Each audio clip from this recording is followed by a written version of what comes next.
everyone. Whoever's in here, I see Beachside Redneck made it. I wanted to make it a little bit more fun for an entrance and have some cats and dog videos, just randomness. Oh, Pigeon Mac! Nice! Nice! You made it! And so I guess we are a deputy now. Beachside Redneck. I love it. I love the fact that you still kept your picture from the last stream. Yeah, Dawn Marie is here. And let's see who else. Okay. TGR Dave. Good to see you're all. Good to see you're all. And so this time around, we're gonna do something a little bit different. We're just gonna go have fun with this stream and see where it takes us. I have a couple of things planned. So we are doing a little fundraiser in here because I'm about to show you what's going on. Oh, by the way, before we get to actually while we're here, I do want to apologize. I have been missing for about 4 weeks now. And one of the reasons I have been missing because I got activated with National Guard to help out with the floods, with the flood relief. So I was working at the state and helping out to filter out any requests or anything else that's been going through. So basically saying like, no, we cannot provide any tanks. I'm just kidding. They're not going to provide any tanks. And oh, Shelly Lynn, thank you for liking my hair, and welcome to the channel. We do a lot of different live streams. We have fun. We have some panelists on here. We just do a lot of fun things. And today is the fundraiser, and I'll get to about what the fundraiser is about in a minute. And let's see. So I am working without a mouse because my good old favorite mouse finally gave out on me. Kind of doesn't help when it just constantly breaking. So I just have to invest in another mouse, and we're just using a good old fashioned pad for a laptop.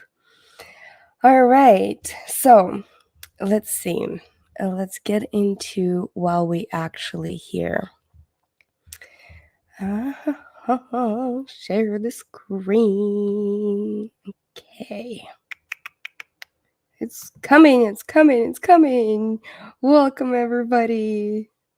Yeah, so the mouse, I love this mouse. It's foldable. It's like this, you can pack it up really fast. But unfortunately, it fell and it broke. Okay, Lost Soldier. Oh, welcome from Louisiana. Okay, so let's see.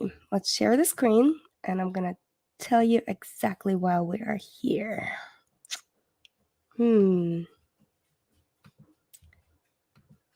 So, add to the stream. Okay, this is my mom. Hi, Mom. I love you, Mom. She's listening downstairs. My mom is Aria's Dragon in the chat, so please do welcome her. So my mom, last year, she went to Ukraine because obviously there's a conflict going on in Ukraine between Russia and Ukraine. And we have family back in Ukraine, and I was able to rescue my cousin and her daughter.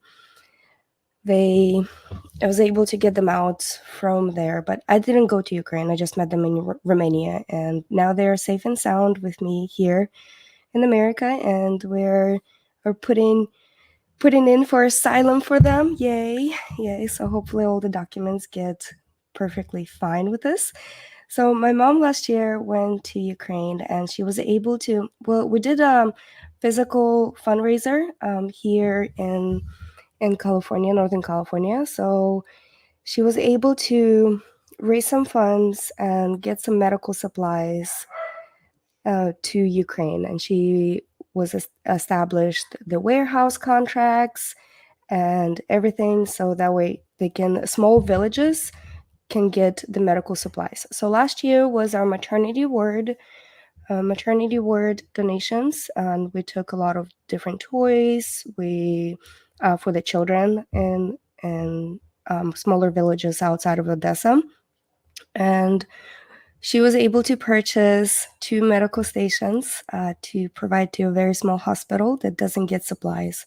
So one of the problems with a lot of the supply routes, because there are large donations, there are so many different organizations actually working on getting the stuff to the hospitals.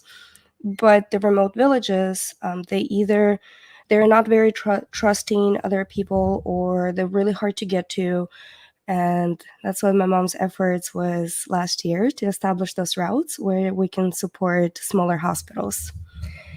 So let's see. This year, we're raising a little bit more money than we did last year, because we did find out it's better to purchase the supplies overseas and then get them transported into Ukraine, or find warehouses within Ukraine to purchase the supplies so they can get them to the smaller hospitals.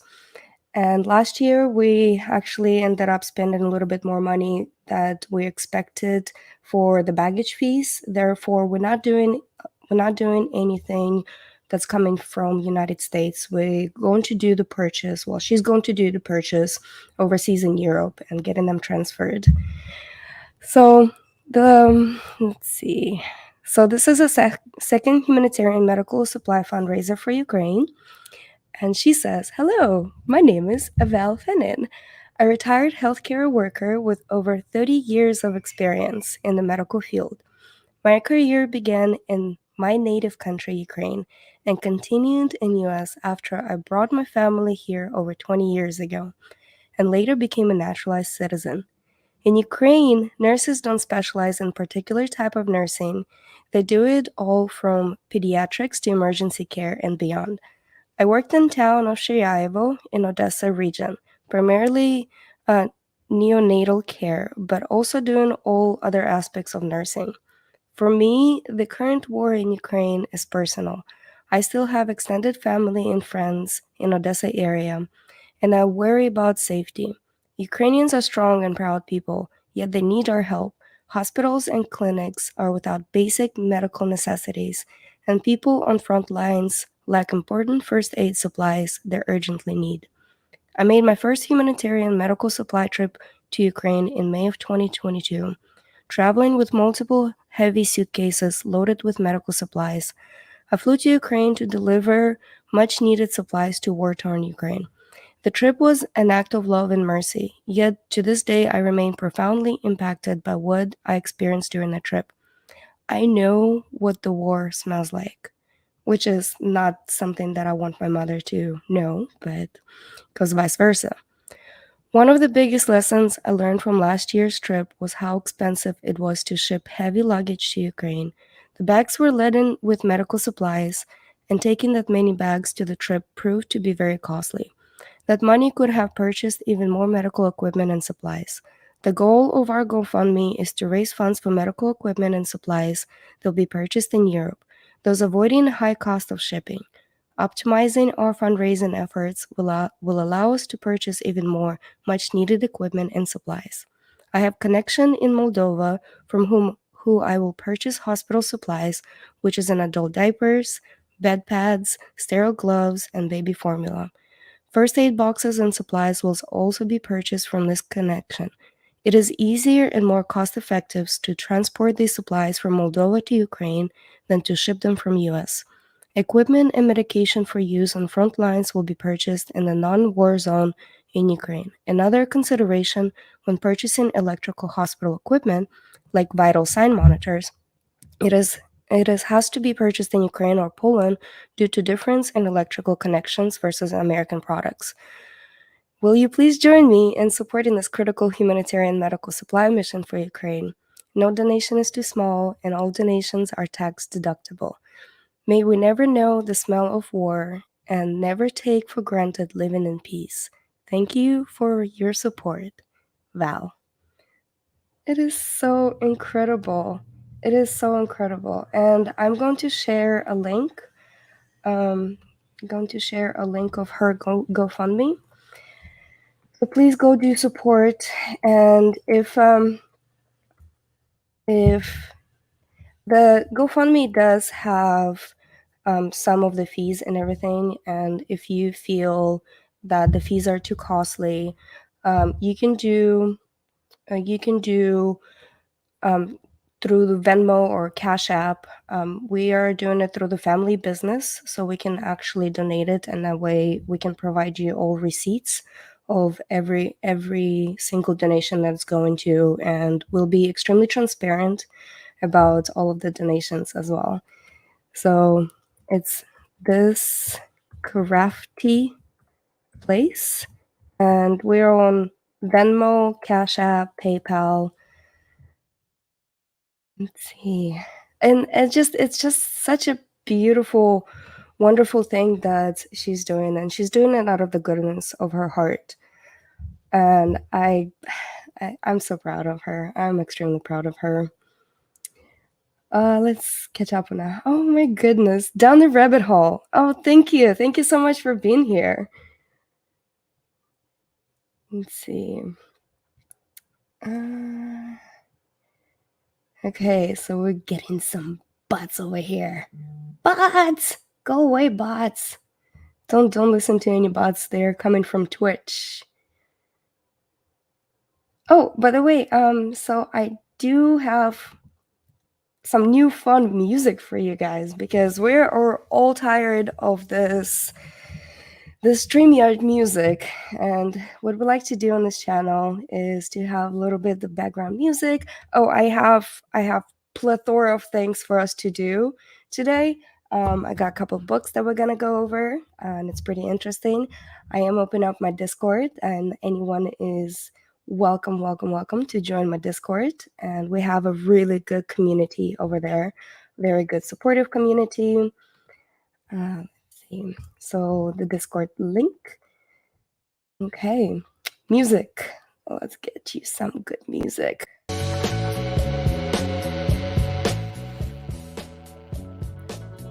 So Last Train North, Track Tribe. So we have Wayne keep trying to write us some music to have it on the background as well. All right, so Jill, you and your family are truly inspiring. Everyone could benefit from being a little more like you. You're beautiful. Thank you so much, Jill. Thank you. It's us. As a human beings, we have to help each other. We have to help each other out. Alright, let's see. Okay, so yeah, it's gonna be nice and relaxing on our Saturday. I've been coming back and watching for a while. Thank you, Lost Soldier. Okay, so some of the things we're gonna go over. I do on Discord. We're actually going to start streaming some of the documentaries, and I've been really getting into the older documentaries, because there are so many new ones. They're nicely well put together, but some of the old documentaries are very, very genuine. I actually watched a documentary the other day. It's about a Holocaust survivor, and she, back in the 70s, the documentary was made in the 70s, and she went back to Auschwitz when she was 16, 17 years old.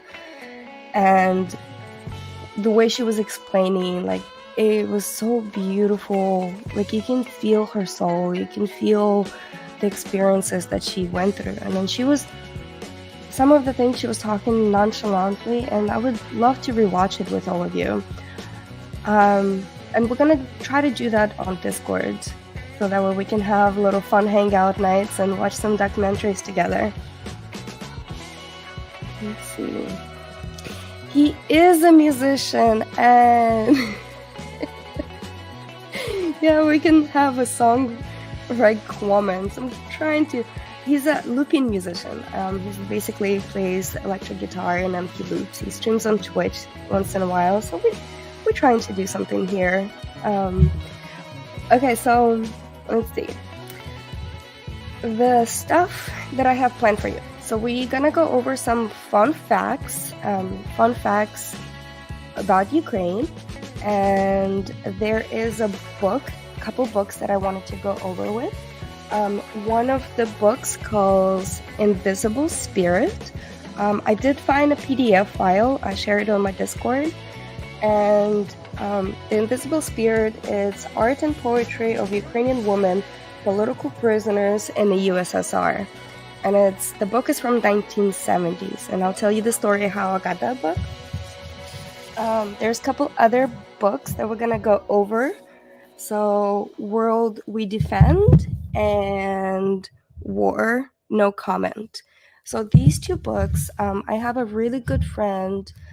She is a war journalist for the Ukrainian military, and she's right now out there in the war zone. And these two books actually came out from 2014 conflict in Crimea, and especially on Donbas and Lugansk region. Let's see. So we're gonna go over some of these, and then some other stuff we're gonna go over. I think we're gonna try to auction off some of the toys that my mom made last year. So last year she made all of these toys by herself, crocheted them, and we packaged them up. And we packaged them up in the bags and got them to the children in Shiryaevo in Odessa region, and they're adorable. So we'll have a little thing that if anybody wants to, we'll set up. It's all private. You can email me the address. We can do the purchasing and anything else if anyone is interested. So we're gonna go over some of these, and some of these are not for sale. Well, we can auction off this bunny, but some of these are not for sale because there are so much more is coming to the store for you guys. Oh, this is a dino. This is a dino. I love this. Is Dino the bot, because we have Dino the bots. So this is Dino the bot, and she crocheted this one. He's so adorable. And then we got like little. So these are my co-hosts today. So we got a whole bunch of different co-hosts. All right, let's see. Oh, Red Eye Patriot. Hey, it's good to see everyone. Really good to see everyone. And yeah, they're super cute. See, that's why we are here. They're my co-hosts, and my co-hosts are more than welcome to go home with anyone else. And we'll set up a little. So all of the donations from all of these animals are gonna go towards Ukrainian relief for my mom's humanitarian mission. And my mom is in the chat. Just a reminder, her name is Ariel. So he's gonna be. If you have any questions, he is more than happy to answer them for you. All right, let's see this really fast. I know we have a really small screen here, and I'm loving it because it's nice and welcoming. Only like 9 people are watching this, and it's perfectly. Oh, another thing that I did want to go over is things that we ate as children, or things that we tried as children. That would be really fun. If you stick around for that one, that's gonna be really fun. And if anyone wanted to jump in the stream, they're more than welcome to. I'm gonna drop a link to. Let's see. So this is the link to join our StreamYard, and I'm going to drop another link for GoFundMe and Discord once again. Okay, so this stream is literally me coming back after 4 weeks being missing in a way, and you know what? That's okay. We all need a break. And sometimes it's life takes over, work takes over, and then everything's gonna be fun. We're just hanging out. We're just talking, and we're having fun. Okay. So let's switch up. Let's talk about this pretty interesting book that I have. Okay, so first of all, this book, The Invisible Spirit. So I came across this book during grad school. My library in grad school was actually having, they were having a sale of older books that nobody needs or they haven't been checked out in a while, and then so this book cost me $2. And so this book right here, Invincible Spirit, it's art and poetry of Ukrainian women, political prisoners in USSR. So before we get into this book, I wanted to, oh, my nose is itching. That means that we're gonna have a lot of fun over here. Okay, so basically there was a camp in Ukraine called Dubrovlag. The camp was established in 1948 during the World War II, and it actually got reformed in 2005. And yes, it was a concentration camp, then it became a labor camp, and in 2005, it actually became a prison. So in 1960s, Dubrovak was operated by Russia, and after the dissolution of Soviet Union in 1991, it was converted into a prison, and then finally became a federal penitentiary in 2005. So basically, Dubrovak was established as a Gulag special camp, which is a concentration camp, and it hosted a lot of German personnel or like any other prisoners that they were forced labor camps. And let me see. So around 1954, after death of Joseph Stalin, Dubrovak and many other camps in Gulag system, they were converted into regular corrective labor camps. And this one specific became a political prisoners camp, and it served a lot of political prisoners in opposition towards Soviet Union, and it hosted a lot of Ukrainians, especially Ukrainian women. And so basically, those are the people that got convicted of political crimes in Soviet Union, and this whole camp continued to function as penal labor camp during the Khrushchev times. So after Stalin, it was Khrushchev, and then it was Brezhnev after that. And we can get into, actually we can do a stream separately about like a brief history of Soviet Union, and then why the Ukraine is actually fighting a lot against it, because they suffered a lot, especially in the 1930s in Holodomor, which is 5 million Ukrainians were killed due to starvation. And we can get into that in a little bit as well. So, and Dubrovak camp became, in 1960s through about like late 1970s, political prisoner camp. So in that political prisoner camp, I'll show you the PDF file for you. Okay, so in that little political prisoner camp, they were women. There were women that held, and the way to kind of provide themselves comfort and everything, they did art. They wrote poetry. Yes, that Stalin was a piece of shit. I agree. Yeah, so They provided different poetry. No, not only women were there. Men were there too. They had men's word and women's word. But this one we're going to concentrate on women's word. So the Invincible Children. Here, I'll read a snippet off of you. I feel like we're going to be in a part of the book club now. Ooh, I shall have some tea. So this book was written in 1970s. So this aside a little bit.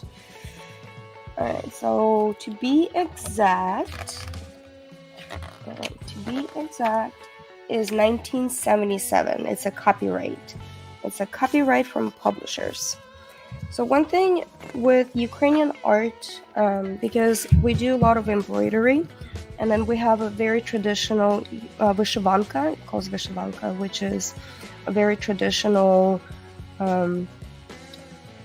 piece of clothing that you wear. It's like a shirt, and it has, in each single art represents something. So this one right here, so basically it says, you hold in your hands an uncommon book, uncommon if only for beauty so evident on its pages. But far more than that, it is a collection of poetic and artistic works of Ukrainian women who either until recently were, remember this is 1970s, or still now political prisoners in Soviet labor camps. You will find a manifestation of the invisible spirit of nation. So they just it shows you that a lot of the conflict has been happening for a very long time. So the conflict in Ukraine right now, it did not come as a surprise to Ukrainian people, because they have suffered so much throughout many, many years. And this is something that the history that we really never get into, is because people always say like, oh, did it come as a surprise? No, it didn't. So this one right here is from 1970s. Let's see.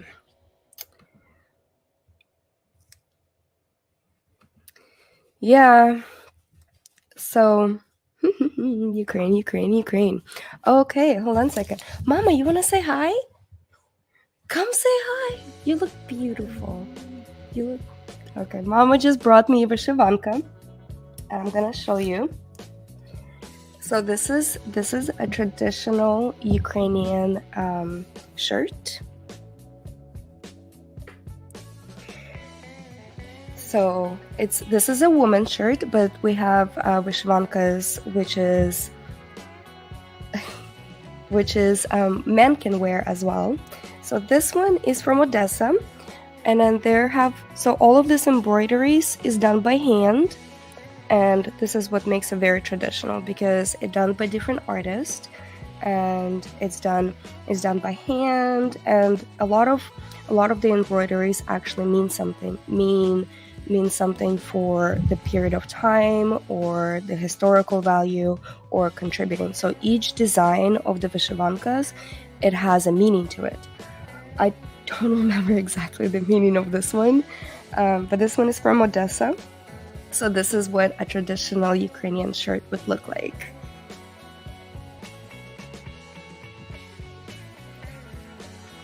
So some of the embroidery in this book is absolutely gorgeous.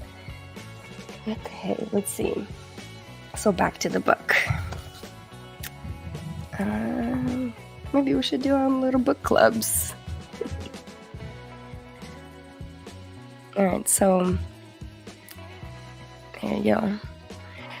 A bitter struggle is being fought in Ukraine right now, and like I said, it's back in the 70s, right? On the side is the Soviet regime bent on destroying the spirit of Ukraine as a nation and human spirit of its sons and daughters through Russification. Russification means that they wanted everybody to be Russian. They wanted for all of these different cultures, the Kazakhstan, Ukraine, Uzbekistan, all these post-Soviet Union cultures, they wanted for them to speak Russian. It's a huge oppression that happened within Soviet Union. National discrimination and suppression of Ukrainian history, culture, language, traditions, and religious beliefs in Ukrainian people The regime strives to obliterate the Ukrainian national identity through repression, inevitability accompanied by violations of Soviet laws and the constitution, throughout incarceration in prisons, labor camps, and psychiatric asylums.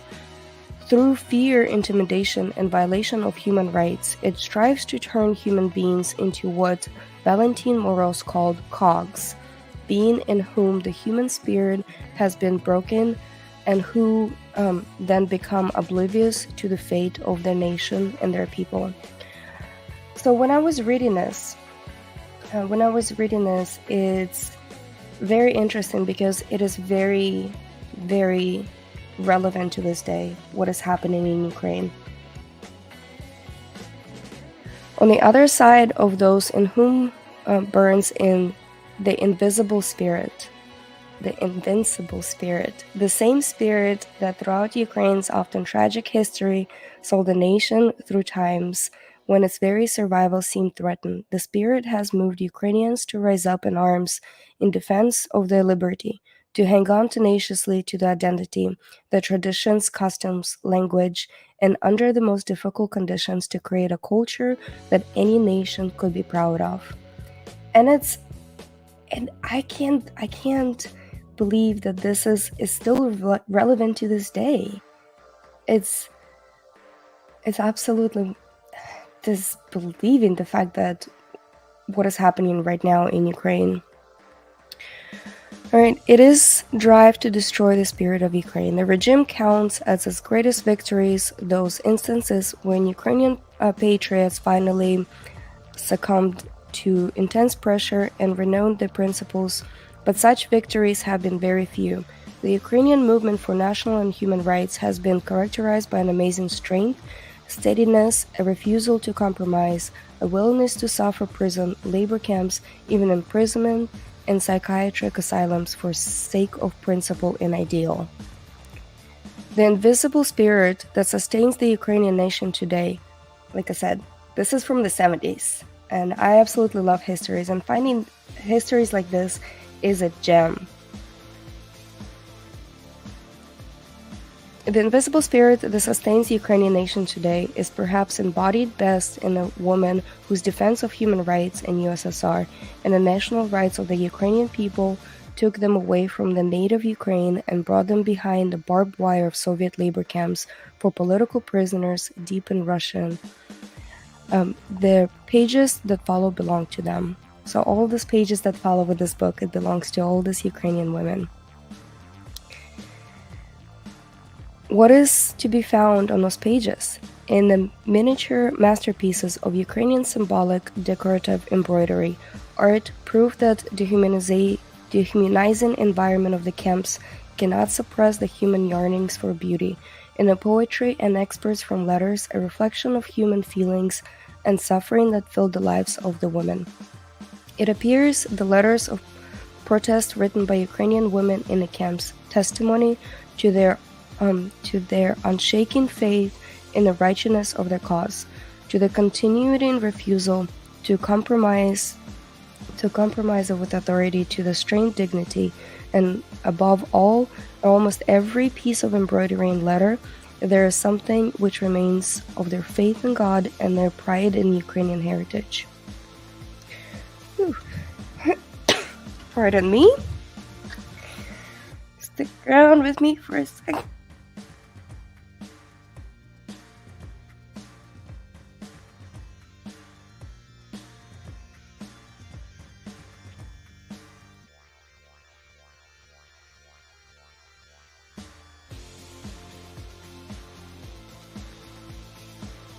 Whew, I'm back.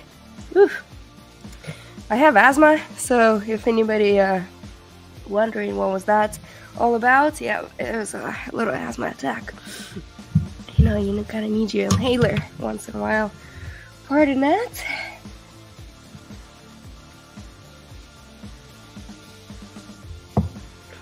All right.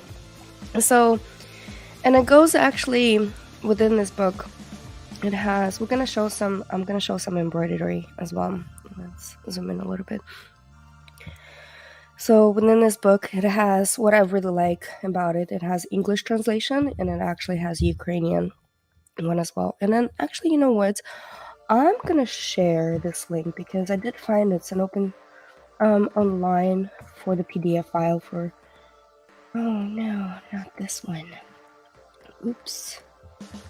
Okay, maybe not this one. That is not the file that I wanted to share, but it's all right. Let's see. Okay.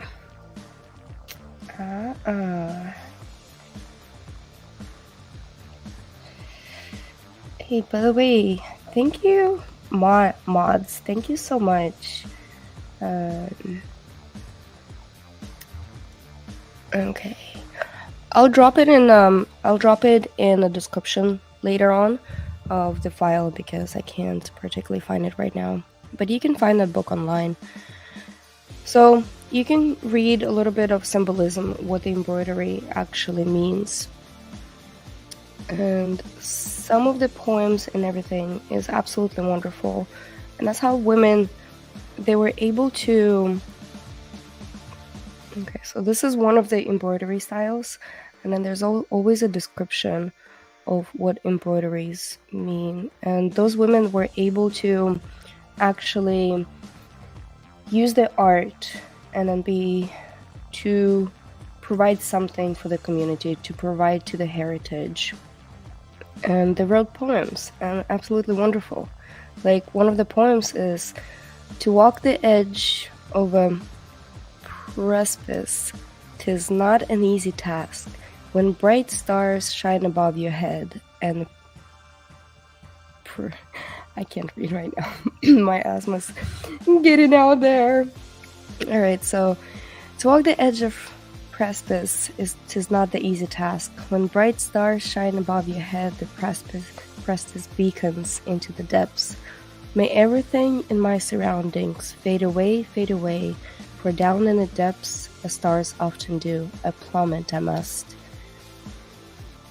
What if I fall, my road was never one of hesitation. Oh, chestnuts burn candles over me. Oh, Lviv, don't weep over my star-crossed fate." When I was reading this book, so this is one of the other embroideries. When I was reading this book and reading some of the poems, it actually brought me to tears because it is extremely relevant to this day and extremely relevant of how people are experiencing the wartime, how people are actually losing their homes, losing their loved ones, losing everything that they can, or everything that they work for. And it saddens me, and absolutely saddens me. So this is one of the embroideries, and it's an Orthodox church. And the woman that wrote this poem, I believe she did this embroidery. And then Lviv, which is, it's a Leo, basically translate as a Leo. So this embroidery is dedicated to Lviv, and that's why you see the two Leos over here. "A house without flowers is not a house. A heart without love is not a heart. Beloved like a yellow sunflower, bloom in my life." Oh, sunflowers are actually national flowers of Ukraine. And I subscribe to Ukrainian heavy metal guitarist on YouTube named Andrei Vasilenko. Oh, I love Andrei Vasilenko. I'm really big into heavy metal as well.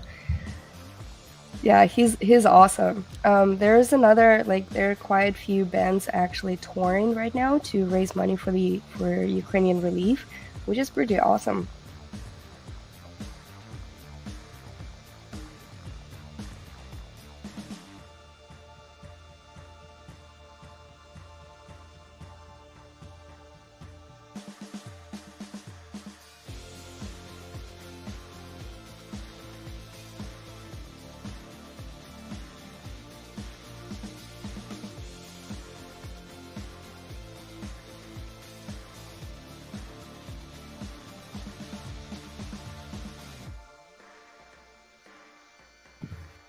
Oh my goodness, my asthma is kicking in today like crazy.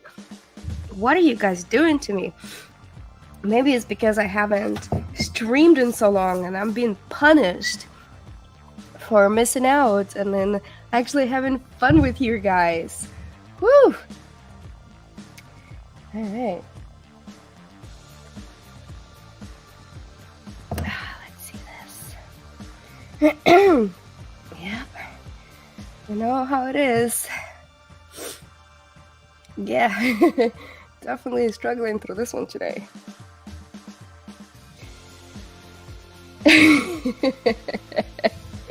You're allergic to us. No, I'm not allergic to you guys. I'm allergic to all the hate comments. You know, it's kind of funny, like the fact that they're still trickling in. But whatever, drama's behind us. Okay, let's see. Alright, let's get back to the streams. So anyways, this is another embroidery. So embroidery is always extremely important to us. So the swirled and swirled all night, the snows of my nostalgia, with a carpet of white that fell upon my heart, and I dreamed that the coals of your eyes glow in that storm and yearn to melt my longing. I dreamed in vain the snows of nostalgia, swirled and swirled all night. So I will share in the comment section, I will share the actual link to this book, and then please do go check it out. So one of the other interesting things, right? The needlework is on point, Pigeon. So when I got this book, I got this book in grad school, right? I bought it from the library because I saw it. I was like, oh my goodness, this is beautiful. And that was in 2015. Yeah, so I bought this in 2015. So it came with with a really neat card. So it has like a really neat card like this, right? And it has like, it's in Ukrainian. It's like, so it's one of the prisoner artists. So this one is a representation of like all the men and women of Ukraine. And it has a poem in there in Ukrainian, but it didn't just come with a card. It actually came with something else. Really, really neat. So, okay. It came with this. This is a newspaper. This is a Ukrainian newspaper from 1983. Oh, hey. Hey, Red Eye Patriot, if you are more than welcome to come back. And then if you guys email me, let's see. If you guys email me at XanamayX.com. We're gonna go over some of these toys, and then we're gonna go try to like auction them off or something. There are a whole bunch of different ones over here, and then all of the proceedings. We'll still be here in an hour. So some of the proceedings will actually be going, well, not some, all proceedings will be going towards Ukrainian. So this newspaper, the book came with this newspaper, and it's so flipping cute. It's amazing, right? All right, so it's Ukrainian newspaper from 1983, September. I'll tell you, September 16th. So September 16, 1983, and it has pictures of all of the prisoners. So she's wearing a traditional vyshyvanka right here, and it has pictures of all the prisoners, all the political prisoners. And I thought it was just such a wonderful thing. Look at that. This is history. This is like history on extreme. And it has all of the poems that they wrote for the political oppositions. And this is a Ukrainian newspaper in Ukrainian language during the Soviet times, which is very, very, very hard to find. So yeah, so this came with a book, and that's why I treasure this book. When when the war broke out, and I was looking at the different books and everything, and as you've been kind of sticking around here, you know that I really love different books, and because I find the words very common. It depends on the book and depends on the situation. So it just something about it, the smell and everything. So this book, I was looking in my library because I was trying to see if I have anything like Ukrainian history or anything, and I found this one, and I started reading it, and I was just like, this is so relevant. This is so relevant to what's going on right now.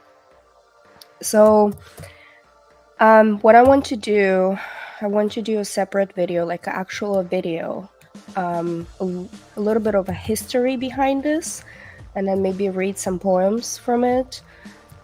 But I actually want to do a legit video that I can put out there just about this, and maybe a little bit why embroidery is extremely important in Ukrainian culture.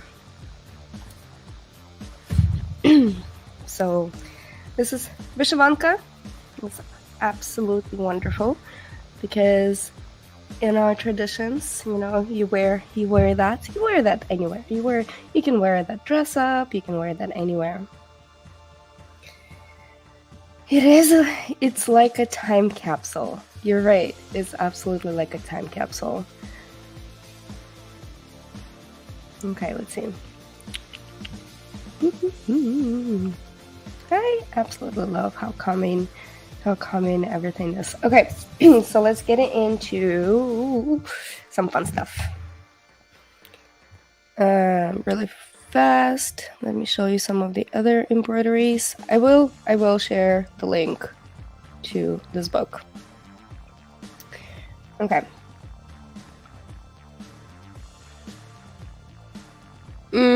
I did wanted to watch a little bit. It's about 20-minute video about Holodomor, Ukrainian Soviet terror, and then famine.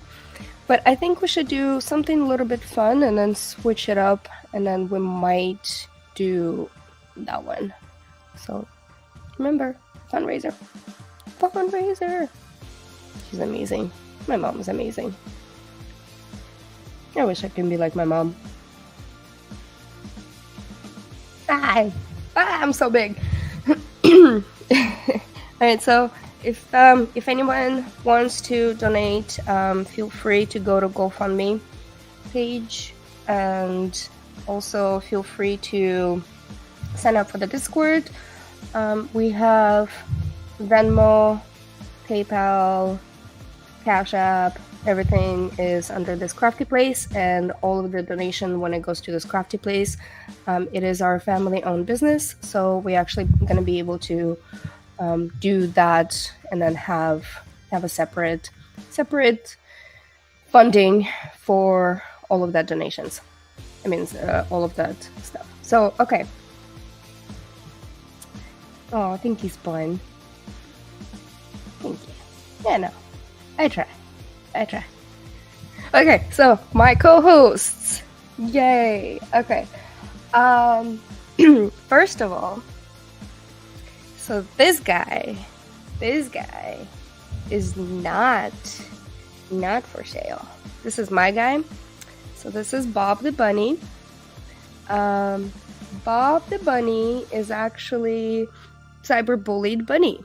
You know, he's a little sad, but we cheer him up. So, but she made this little guy, and I was like, Bob the Bunny is coming home with me. AKA, like, he's my bunny. Bob the Bunny. So we have these two little cutie pies. They're flipping adorbs.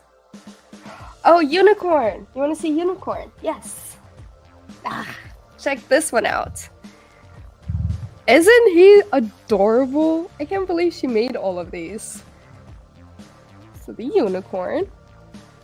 You wanna name him? or name her, or it could be a gender neutral, or I don't know. What do you want to be? The unicorn is adorable. So we have the monkey. He's so cute too. The dino, the dinosaur, Dino the bot. Dino the bot, but look at these eyes. Look, Dino the bot. We have a turtle. This one is so cute. Hornietta. Oh, her name is Hornietta. I love it. A little turtle, like a little wisdom turtle. We have a sleepy one. I love these. Like, they're just so adorable. Check this one out. He's like, I'm a reggae giraffe. Like, this guy is fun. I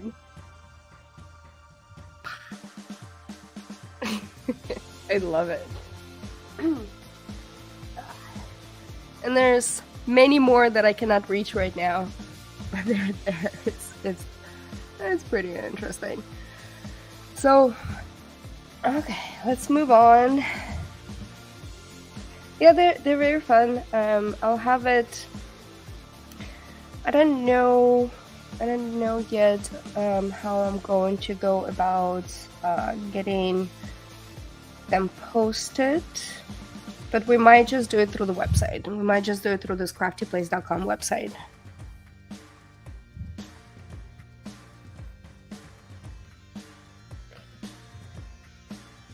Yeah, they are pretty awesome. All right, so where are my peeps? Hold on just 1 second.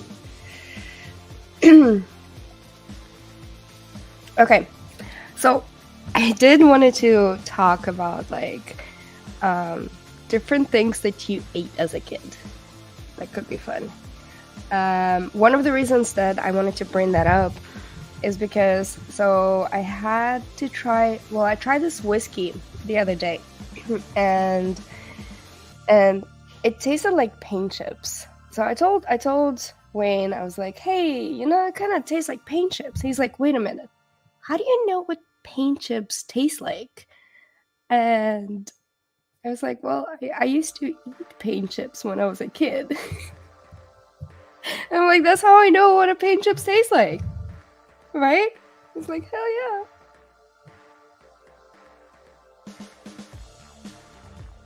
$108? Wait, -108? Holy jeebers. Yeah.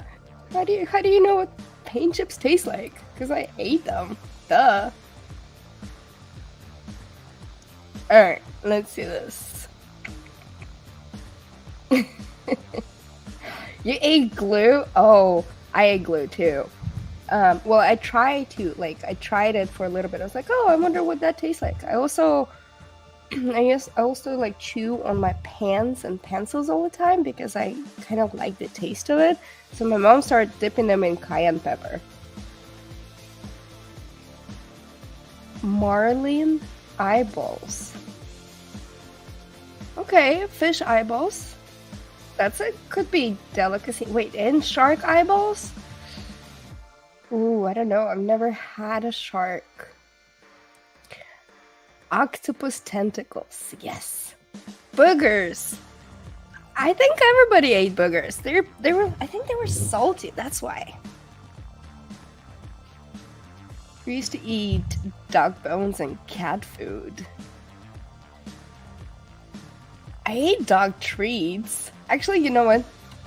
I got some dog treats for hazmat the other day, and I was like, they smell really good. I'm like, they smell really, really good. And I was like, okay, let me taste like I was curious. I was curious what they tasted like, and they were actually really good. They tasted like beef jerky. Play-Doh. Well, Play-Doh. Everybody ate Play-Doh. It just smells so good. Mud. Yeah, we tasted some mud, right? Before? Elmer's glue. Yeah, I was that weird kid that wanted to taste everything. Like, I wanted to experience things. I was like, oh, what does this taste like? I was like that weird kid that licked the walls just because I wanted to see what the walls tasted like. I don't know. You know, we're all kind of weird in our own little ways.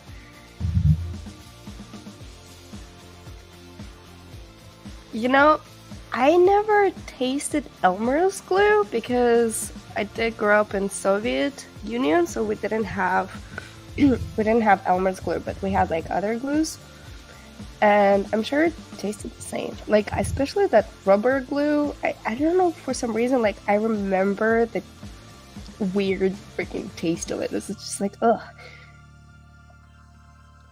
A whole jar of mustard, like with a spoon? Yikes! The fish were already hanging at the carport. I ran up and scratched the eyeballs. Yeah, see, I used to like the stones, and like, that's when I was a kid, right? Obviously, we don't do that as adults because we know better. But I liked, I remember one thing as a kid, I liked cement, like cement walls, because, like, I don't know, it's weird. I chewed on the erasers. Like, I chewed on erasers because I like the texture when you chewed on it. Love mustard, ate a jar for breakfast. I like mustard, but I don't think I can eat like a whole jar with a spoon.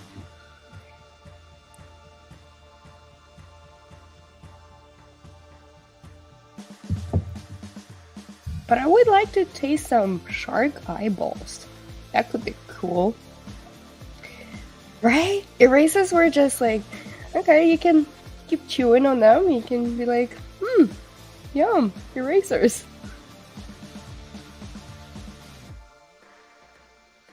Okay. Let's see this. They were salty. Surprised where my panelists are at today.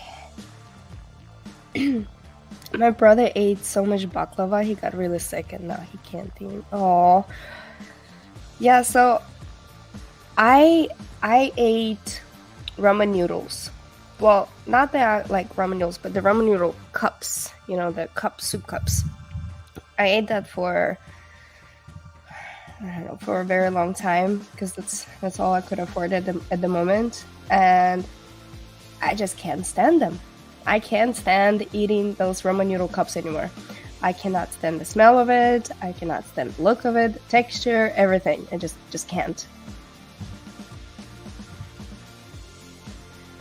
I can't believe I'm gonna tell this, but my mom says I ate poop once in my day. I think I kind of probably ate oh my god. My mom told the story the other day that my sister... just 1 second.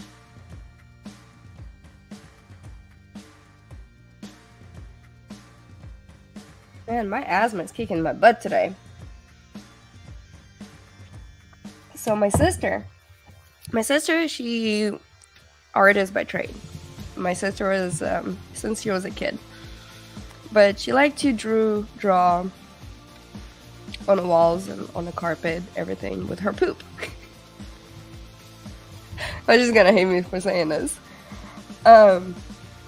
So, and like she was just like drawing, and then my mom came home and I like picked her up and everything. I was like, Valerie, you're all drawing in poop again. And she like flicked like flicked her hand, poop hand, and like some poop got in my mouth. And I don't remember that story, but it's really funny. And I'm glad I blocked it out of my memory. She was like 1 and I was like 8.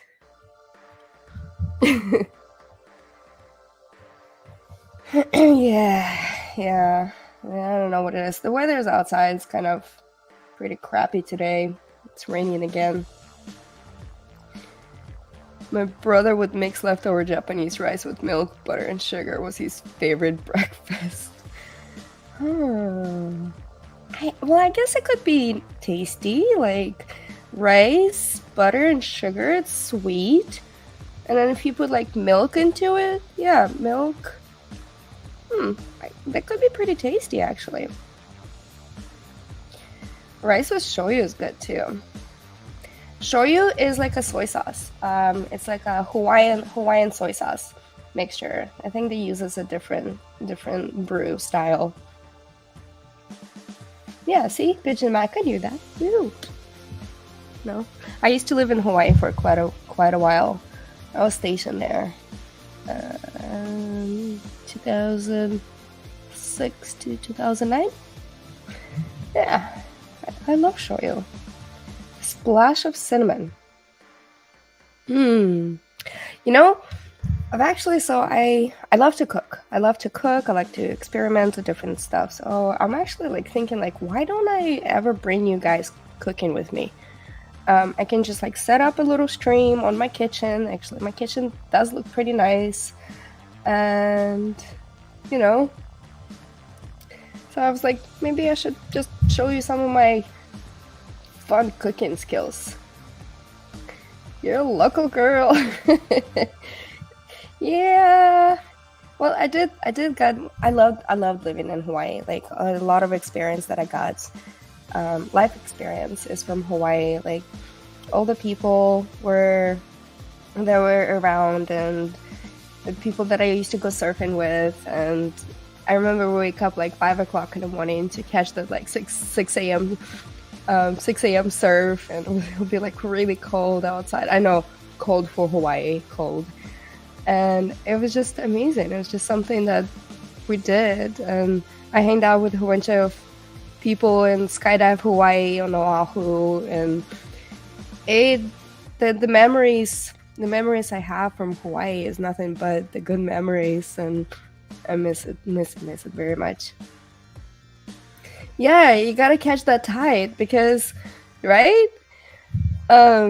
Because the tide was coming in. Sometimes we woke up like 4:30 or like 4 o'clock in the morning. Depends on the time the tide was coming in. Oh, it was beautiful. And watching a sunrise while you're surfing, it's one of the most gorgeous things I have ever experienced.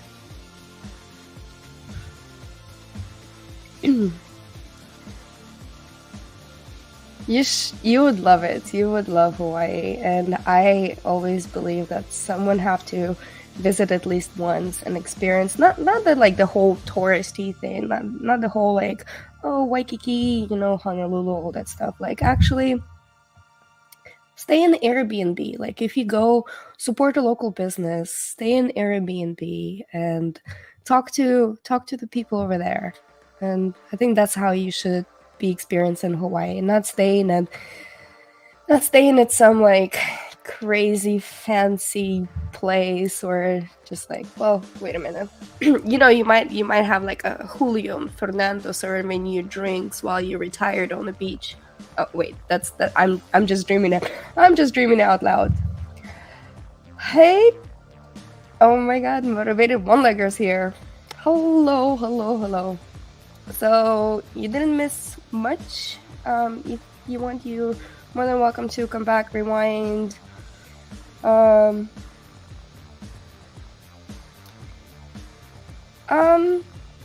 you don't need a passport to go to Hawaii unless you do not live in America. It's because obviously it's another state.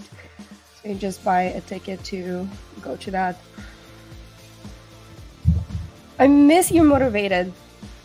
I hope everything's been well with you. I haven't been catching up on your videos very lately, but I will try my best. I will try my best and do it very soon. Polynesian food is amazing. Oh, you know what? The bamboo wrapped mahi mahi.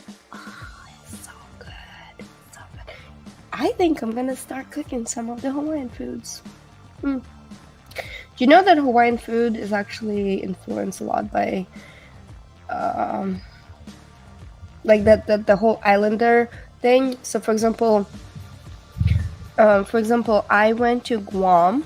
I went to Guam one time and I tried loco moco. Loco moco is rice with beef and an egg on top. And loco moco in Guam actually had similar ingredients than it did in Hawaii. So I was like, oh, that's interesting. It's like it's very shared. It's very unique, but certain spices that you do that actually very Hawaiian, very Pacific Islander, or like specifically to the different countries. And it was just absolutely insane. Do not spam in chat. Oh, I haven't even been. Pigeon Mac, you want to cook and stream? Yeah, hula dancers. So spam is actually kind of interesting story, like the story about spam that got brought to Hawaii. Because spam was army food. Hold on just 1 second. I swear, my asthma is like kicking my butt today.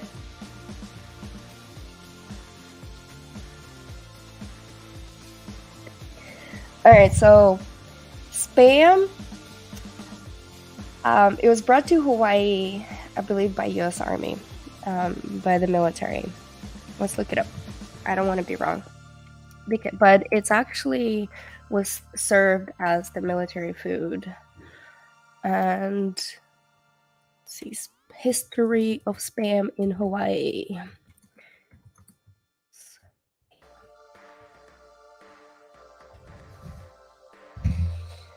Alright, so what was spam? Alright, so spam. Ooh, I like that. Vice is good. Vice News is good. Spam musubi. Spam musubi is so good. Alright, so spam is both a blessing and curse to Hawaii cuisine. It's a blessing because it's an integral part of our culture, and culture is a beautiful thing. The story of how it became as vital as rice and pineapples to a colorful one involving World War II, rationing, and resilient Hawaiians who knew how to make the damn can of ground pork last forever. Nice. Hawaii consumes 7 million cans of spam a year, and there are only 1.42 million of US currently living in the islands. Woo! Woo! Woo!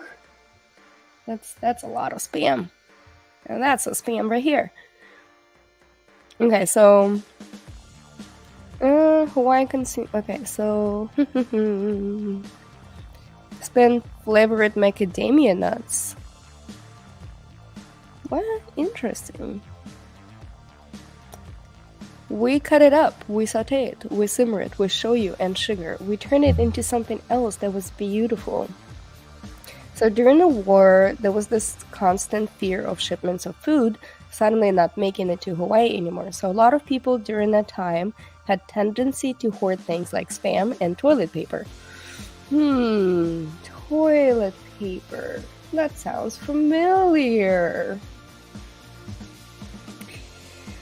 Alright, and my grandmother hoarded up to 5 cases of spam at a time. This paved the way for the modern-day Hawaiian culture practices of hoarding things. Ask your nearest Hawaiian friend to see what I'm talking about. Yes, it is canned meat product that can last forever, and it has a bad reputation everywhere else in the world.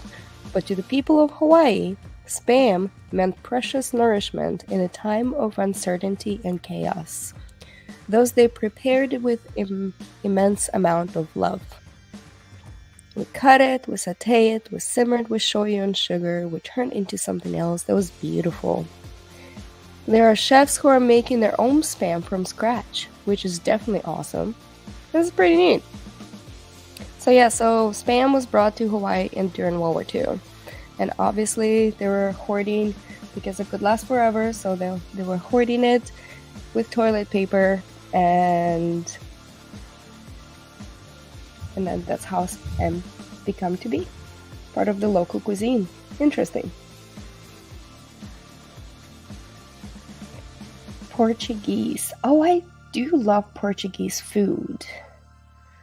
Portuguese food has a very Spanish influence on it. Well, obviously the whole region has. Actually, so one of my favorite things to make is paella. I love paella. And one of the reasons I do love paella is because I used to have, I didn't say I used to have, I had a friend that was from Spain. Him and I went to grad school together, and we ended up living together before he went back to Spain. And so he taught me how to make paella by his mother's recipe, and it's phenomenal.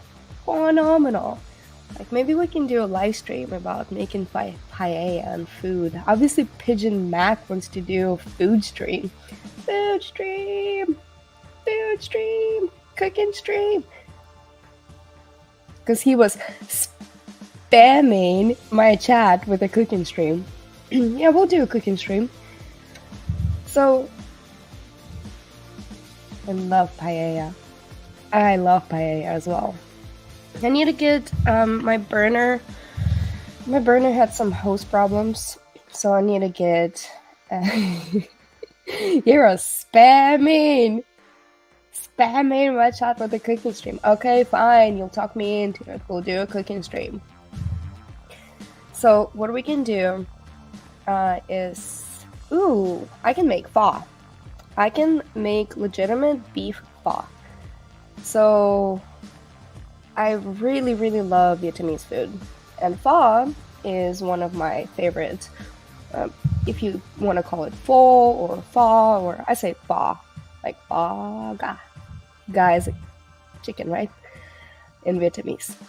So during pandemic, because a lot of the places were closed, and I was like, you know what?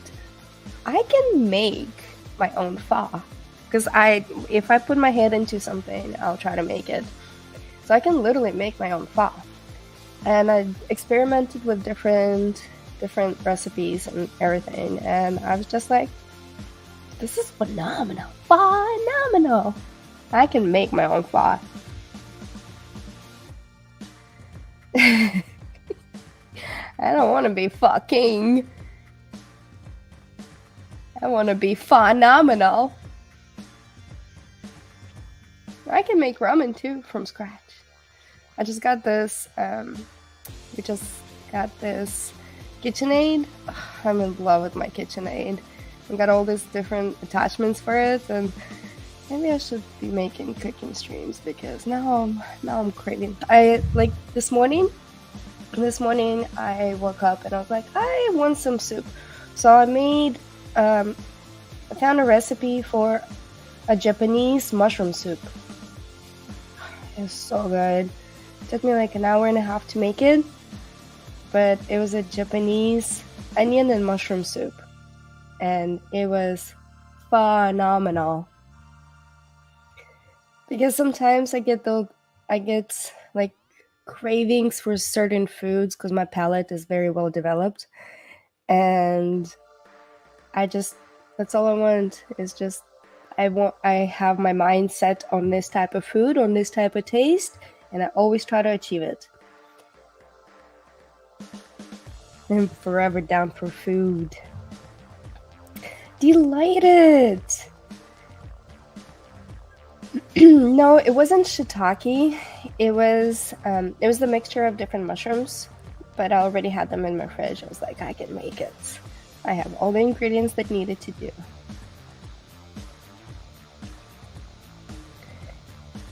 Used to be a better cook, but I maybe because, you know, sometimes when we get to like overwhelmed and keep doing things like just over and over and over and over again, and we tend to not to have anymore as much of an ambition. So what happens to me sometimes. I have a passion for something, and then if the passion has to become work, now it's not a passion anymore, it's work to me. But then if I can combine my passion with making money, and then that doesn't become work to you, it just becomes your passion that supports your life. I love it. Let's change up some music. Okay, so we talked about... Oh, I love this music. So you guys remember, we're here for actually really good cause. Let's see. I hope you really, really enjoy my new soundtracks over here, because we kind of got a little tired of the StreamYard thing. Awesome. Well, you know what? It's because you have... So, first of all, what music does to me, it helps me to concentrate and helps me to kind of gather my thoughts, because there's an external source in here, right? I guess. And it helps me to just kind of carry on a stream, because it's really hard to carry on a stream and constantly talk just by yourself. And if you have any other panelists, it's great, because you can actually have a conversation. But so music keeps me balanced and keeps me very concentrated on all of you that are here. And thank you so much for doing all the support and everything that you guys been doing. And yeah, it's just, it's amazing. Like, it's amazing how many people are actually out there that just wonderful. And then they want to have something else differently. They want to have something besides everyday drama, or just raising a whole bunch of hell on YouTube and getting like, oh, like, did you see what my mom did and this and that? No, this is all about support and love. And this is a broad topic channel, and that's why it says things you might want to know, because some things are important to some other people, and some things are important to me as well. And I wanted to share what is important to me, my beliefs, my likes, my dislikes, and just share my personality, and then bring a lot of joy to everybody else that I can. So having it lightly in the background gives me an anchor, so it feels like we're having a conversation in the same room. Otherwise, more. See, exactly. Nobody wants to hear just me talking. It has a nice, like, a little background. It's like a coffee shop feel. Oh, that's, you know what? That's okay. That's okay. Thank you. You guys are all wonderful. No, you guys are absolutely wonderful and providing all the support. And it's just, I found a community. I found a community of people that, whoa, we got to $635 now. That is amazing. So this is, there you go. So we raised $635. Nice. Yeah, so I think we are actually going to do, oh yeah, this is me looking up spam stuff, right? So we are deciding to do like a block party once the rain starts, because Mom is heading out sometime in April.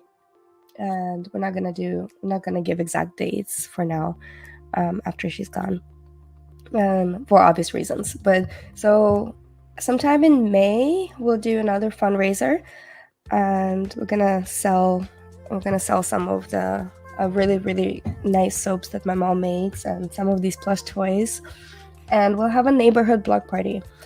And maybe people can set out some of the garage sales. So it's like one block of garage sales, and I might be able to just go ahead and stream it, like what we did on for Halloween fun stream. So stream it out and see like the whole neighborhood, and have a block party. And you guys are always welcome to come to this block party.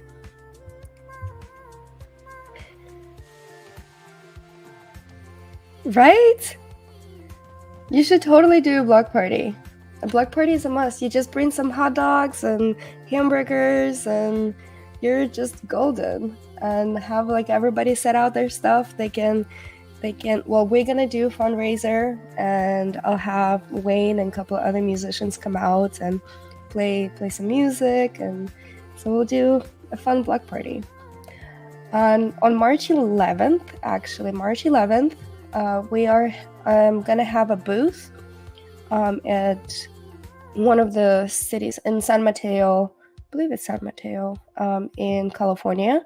We'll have a booth at the marketplace, and I'll be selling some of my mom's creations, my mom's soaps, and so all of that proceeding is gonna go towards her humanitarian thing, and so I'll live stream from that too. Just carry you guys with me. So March 11th, save the date. I'll post it later, and then make sure you guys are there. So we'll do just a small cell phone stream, nothing much, but it'll be fun. It is crazy things that we take for granted when we never experience something, what's happening in Ukraine. Yeah, it is. You're absolutely right. Because right now we're sitting here. I have my tea that I'm drinking, and we're talking, but not a lot of people have that privilege. Not a lot of people are able to go to sleep in their own bed. They might be sleeping in a train station. They might be sleeping in a shelter or anywhere else. So it's not just in Ukraine, it's really everywhere else. But in Ukraine right now, the things are happening to a country that they have Teslas on their streets. And it's just mind-boggling. They're so European. Yeah, it's... Oh yeah, Area's Dragon. You can be anonymous. You can definitely be anonymous if you go to GoFundMe. Let's see.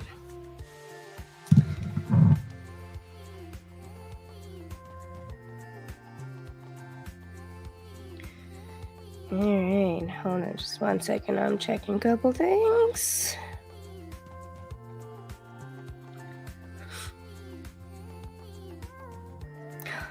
Oh, hey, we just raised another $100 on Venmo. Thank you guys.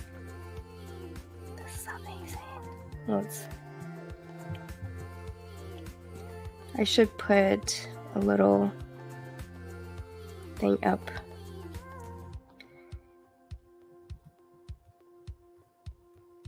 Yeah, so let's see. So tonight, all we're doing is just hanging out, and nothing, not a crazy topic. We talked about a little bit food, and obviously some people want me to do some cooking stream. Maybe tomorrow. Ooh, you guys want me to try to make some pho tomorrow? Yeah, some pho tomorrow. I'm sure my family would really love that.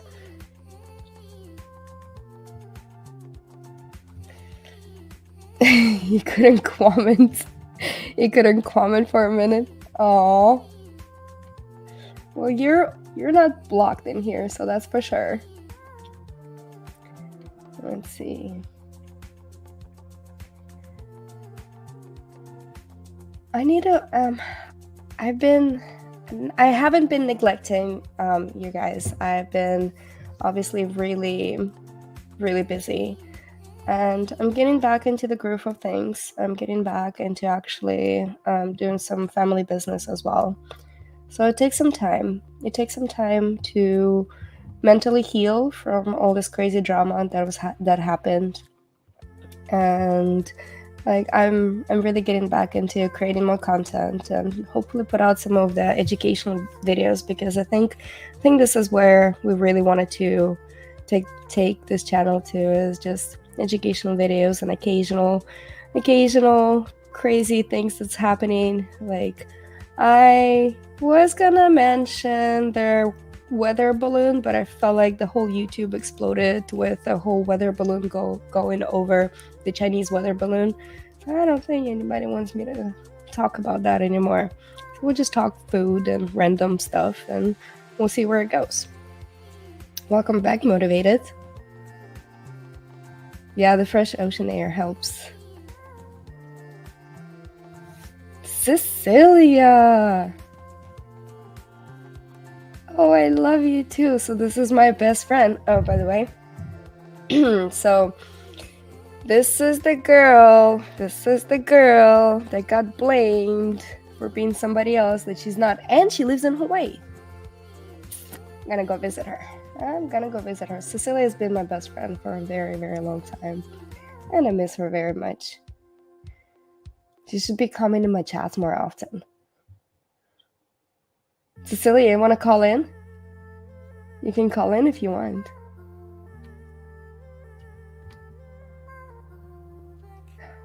Deb! Oh my god, Deb! Okay, so click a link right here. If you want to call in and you want to chit chat and stuff, you're more than welcome to click on this link, and it'll bring you right into the chat. Call, sissy, call.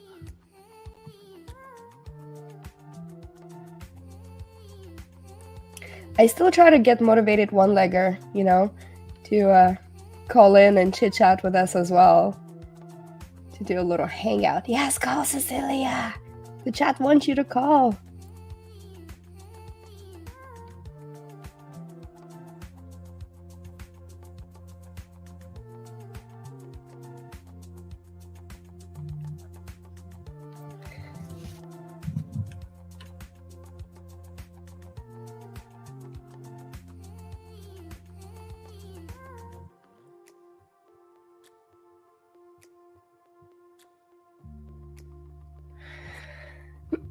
Oh, so my mom wants you guys to see this guy.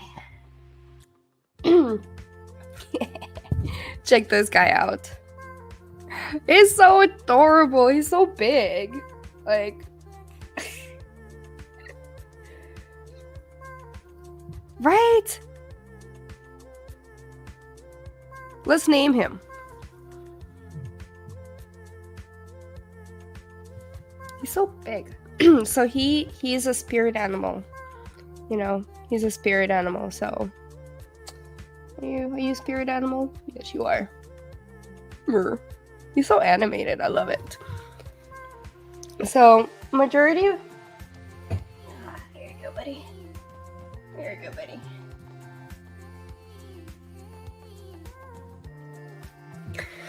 So majority of these toys are actually gonna get donated to the children, and then some of these toys we're gonna try to sell.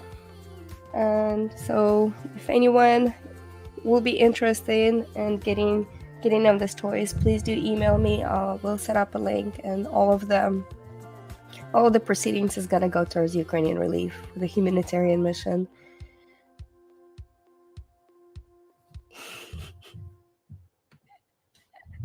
It reminds me of my man-child.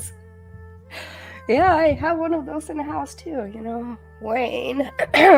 Oh, my throat is kicking in. Oof. I'm sure he's not watching. Yep. He's a silly webbit.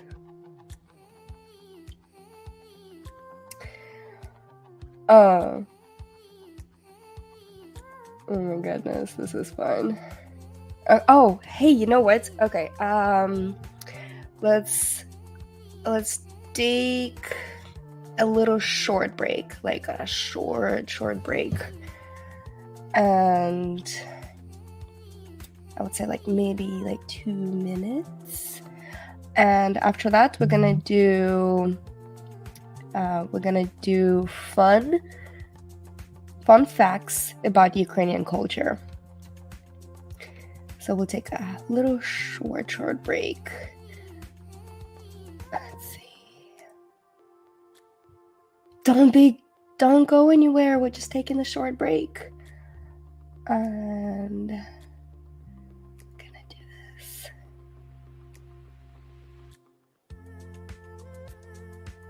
All right, so let's take a 3 minutes, and we're gonna do the cyberbullying video just for the heck of it, right? Okay. I'll be back. I don't ever slow up, no I don't take shit. I got no love for the fakeness. If you wanna play tough and wanna hate this, I'll always show up. I don't ever slow up, no I don't take shit. I got no love for the fakeness. If you wanna play tough and wanna hate this, I'll always show up and make a statement. I don't ever slow up, no I don't take shit. I got no love for the fakeness. If you wanna play tough and wanna hate this, I'll always show up and make a statement. Everything I do so instinctive and so passionate. Every word I move so descriptive like an adjective. I got a vendetta against people who patented being negative when you should be getting after it. I got facts over tracks, this and that, spitting slow, spitting fast. I could roast, I could gas, think I'm okay at last, but I don't know if that can erase all the past and the pettiness. A reflection of the emptiness, hilarious. You think you're with my time, you're delirious, mysterious, because you hide behind a fake exterior, inferior. You know I'll always be a bit superior. Get off of me, this ain't no humble brag. I want you to hear words, you can say them back. I want you to feel free from the chains at last, and to believe in what you got, it was built to last, yeah. Now that I've been put through hell, I never got anyone's help. I had to do it all myself. I don't ever slow up, no I don't take shit. I got no love for the fakeness. If you wanna play tough and wanna hate this, I'll always show up and make a statement. I don't ever slow up, no I don't take shit. I got no love for the fakeness. If you wanna play tough and wanna hate this, I'll always show up and make a statement. Gonna learn the consequence of being incompetent. Mental health is confidence, dreams and some honestness. I'm not here to save the day, that's for you to take away. I could play a million mind games, but instead I say something not illogical, something that is topical. Rub it on and watch it go, make yourself unstoppable. Dreams are irresponsible, but they're always possible. If you just believe, you could be so remarkable. Thoughts in my head, a collage and they spread. I'll be great one day, going off of my meds. No, I'm not giving up, no, I'm not giving in. I will make it to the top, taking off in the wind. I gotta make it, I'm saving every day to taste it. I'm patient, but my mind, it can hardly take it. I'm chasing a dream that I've had for several ages, a vacant modern kingdom for the taking. Now that I've been put through hell, I never got anyone's help. I had to do it all myself. I don't ever slow up, no I don't take shit. I got no love for the fakeness. If you wanna play tough and wanna hate this, I'll always show up and make a statement. I don't ever slow up, no I don't take shit. I got no love for the fakeness. If you wanna play tough and wanna hate this, I'll always show up and make a statement. I don't ever slow up. All right, we are coming back. All right, we're back. You know, it's I don't know how people do this, like on 10-hour streams. I guess they take breaks, right? Or they wear diapers. Do they wear diapers?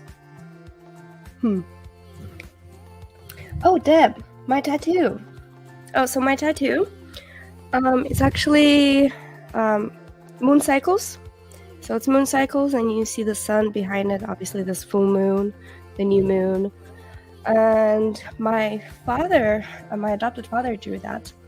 And so he has the same tattoo. And also also my sister has exactly the same tattoo, because the moon has always been with us, no matter where you're at in life, no matter where you're at in the world. And if you look up at the moon and then they look up at the moon, you're literally staring at exactly the same object in any corner of the world. It's right there, and it's exactly the same object. So it's really neat, because sometimes if I'm like in Europe or somewhere, or when I was deployed overseas. Oh, hey, Cat. Cat is here. So when I was deployed overseas, and it was the daytime, so sometimes you can see the moon during the day, and my dad will look up at the same moon at nighttime, and it's just kind of bringing us closer together. So that's what my tattoo of is: all the moon cycles, all the cycles of love, and all the cycles of family care and everything. Cecilia is not going to be able to come up. Kat, do you want to come up and we can talk about different subjects? We're actually about to talk, let's see. We're actually about to talk about some facts about Ukraine.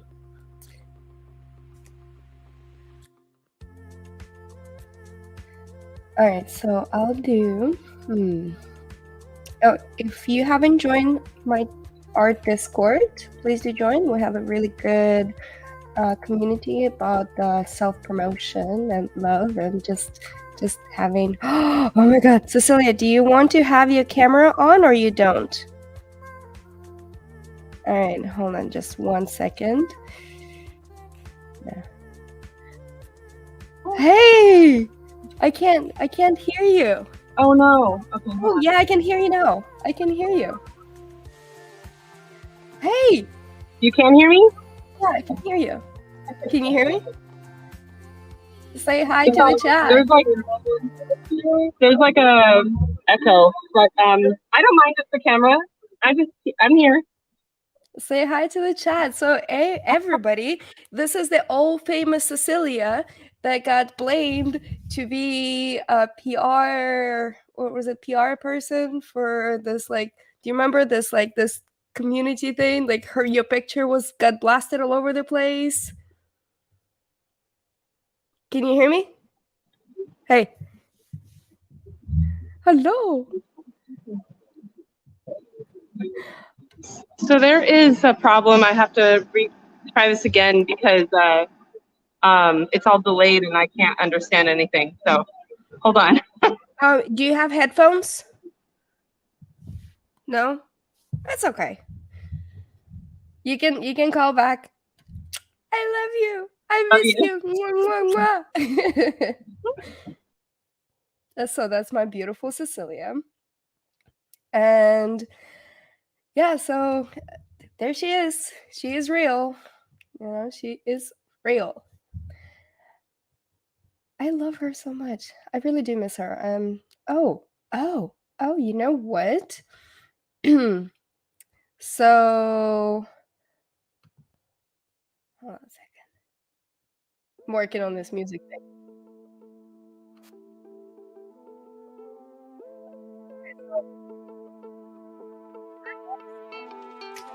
Birthday this year. And I think I'm gonna bring all of you along with me. Yeah, 40th birthday. And I think I'm actually might go to Hawaii for my 40th birthday. Why not?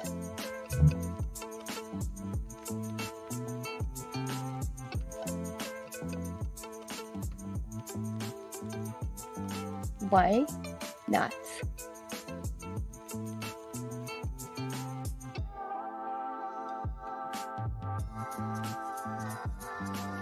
So, Kat, it's okay not to know much about Ukraine, because that's why we're actually gonna do a little bit of fun facts about Ukraine. Let's see.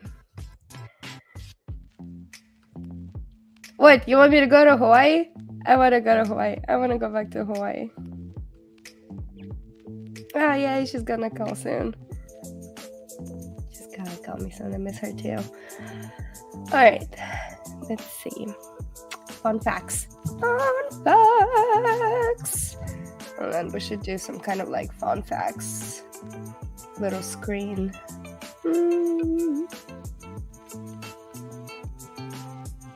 Oh, I like this new song.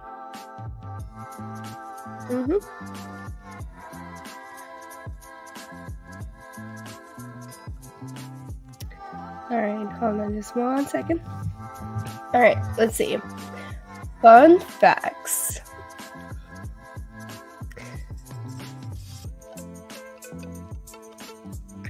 One of the fun facts is weaving with handmade looms is still used in parts of country. Okay, it was basically just like, well, as I mentioned, about embroidery and everything, and like the different things. So yeah, that makes sense.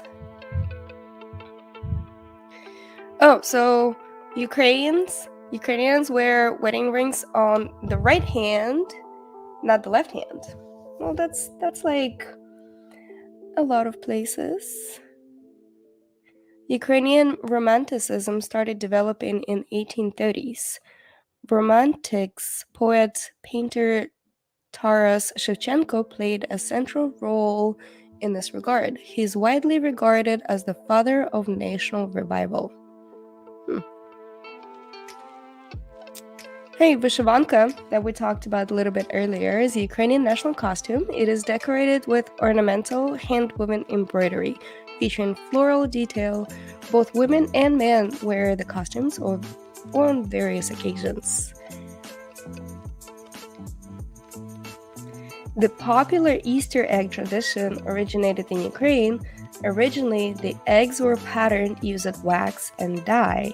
The wax was eventually removed, leaving an impressive pattern with dashing colors. You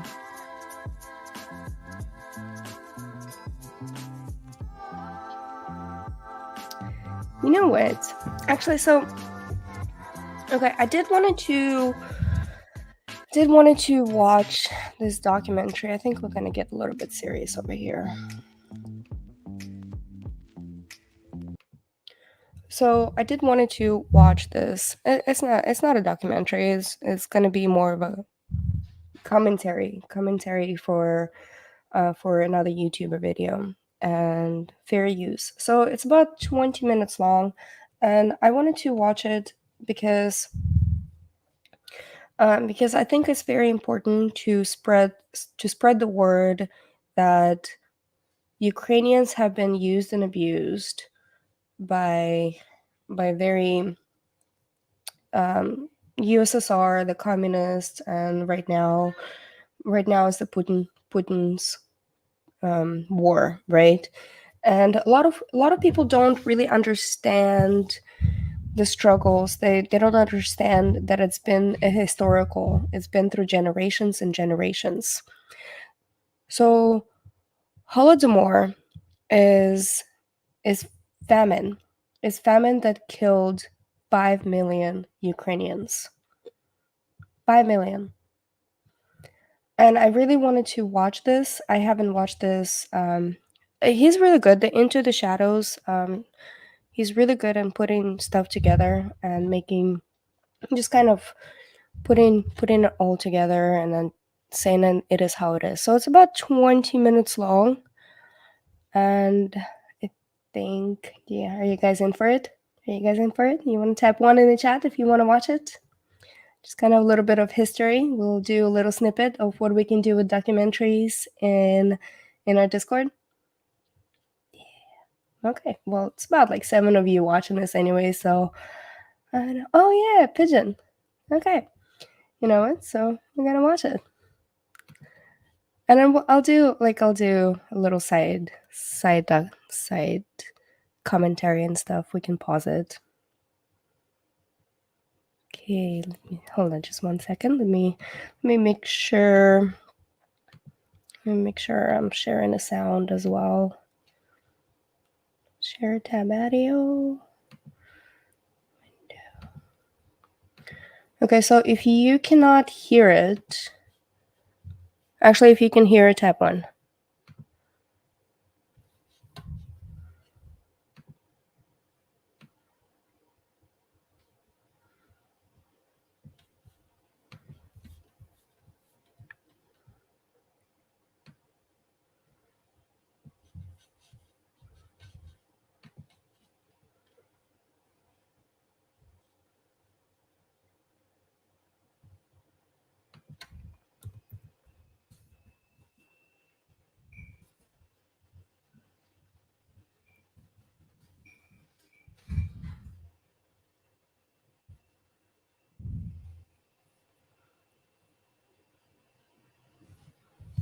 Okay.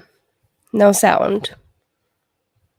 So I knew there's gonna be no sound. I knew it. Okay. Because let's see. Oh, by the way, so my other thing broke. I'm sure some of you were here before. So we got this brand new thing of sound system stuff, and it's very complicated. And I know how to work it. I just don't understand it. Okay, hold on a second. We are going to restart it. Okay. Here's green. Tap audio. Let's see.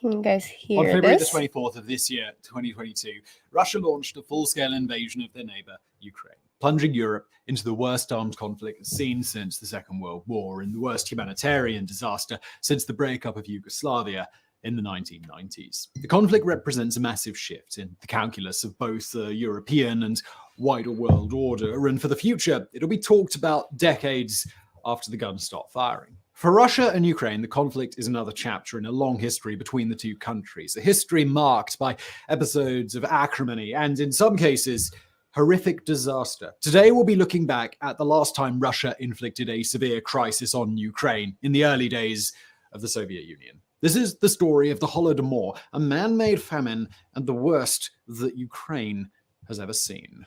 5 million Ukrainians. 5 million Ukrainians got. Ukraine has a long history, one defined by its geography. The land sits at the confluence of the Eurasian steppes, the Dnieper River, and the Black Sea, all of which have influenced Ukraine's culture and past. From the times of the Greek city-states all the way through to the Russian Empire, the region was characterized by outsiders as a wild frontier inhabited by hardy people who were fiercely independent. It was also recognized as an economic powerhouse, with the black soil of the Dnieper River basin forming one of the most productive agricultural regions in all of Europe. It remains that way to this day. Ukraine So yes, it is man-made, and then one of the things, it's actually a lot of the rivers had to be man-made to feed through different agricultural things, which dried up a lot of different lakes as well. So has in recent years established itself, along with Russia, as one of the world's largest exporters of grain. Such richness in the soil attracts rivals, and Ukraine's flat geography made it naturally attractive to invaders, much like Mesopotamia in the Middle East. The first power to exert itself in the region was the Kievan Rus, a large trading federation that Russia, Belarus, and Ukraine tend to see as the beginning of their modern history. The next 1,000 years would see Ukraine pass between one empire after another, from Lithuania to Poland to the Ottomans to Russia. A Ukrainian national identity always existed in some form or another during this time, from the Don Cossacks living more or less independent from the kings of Poland or the Tsars of Russia, as well as cultural figures like the poet Taras Shevchenko. But they never got the chance to form their own independent state to go along. So he's talking a little bit fast. So if you don't know the actual history, we can do a little bit deep dive on the things that he's actually talking, but he's just kind of trying to bring it up and to the history itself. With their nation until the upheaval of the First World War. In 1917, following the February Revolution, Tsar Nicholas II was forced to abdicate the Russian throne. For the first time ever, Russia had no monarchy, and it became an open question as to what would replace it: liberalism, communism, or something else.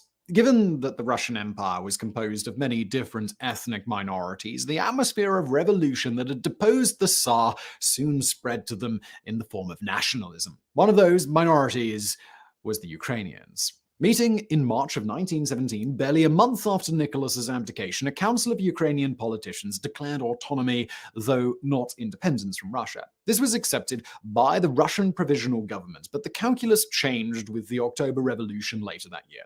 The Bolsheviks' relationship with nationalism is a bit complicated, but it was clear that many high-ranking officials, including Vladimir Lenin, saw Ukraine as an immutable part of Russia and their new Soviet Union. The Ukrainians obviously didn't see it that way, and Ukraine became a key battleground in the ensuing Russian Civil War that followed the October Revolution. The Russian Civil War is, even by historical standards, extremely complicated, and so to oversimplify, the Bolsheviks won and Ukraine was partitioned between the USSR and a newly independent Poland. The Bolsheviks set about attempting to purge the Ukrainian national identity, identifying it as separatism. Academics were jailed, exiled, or shot. The Ukrainian language in all its forms was banned, with party officials pointedly refusing to use it while still calling themselves Ukrainian.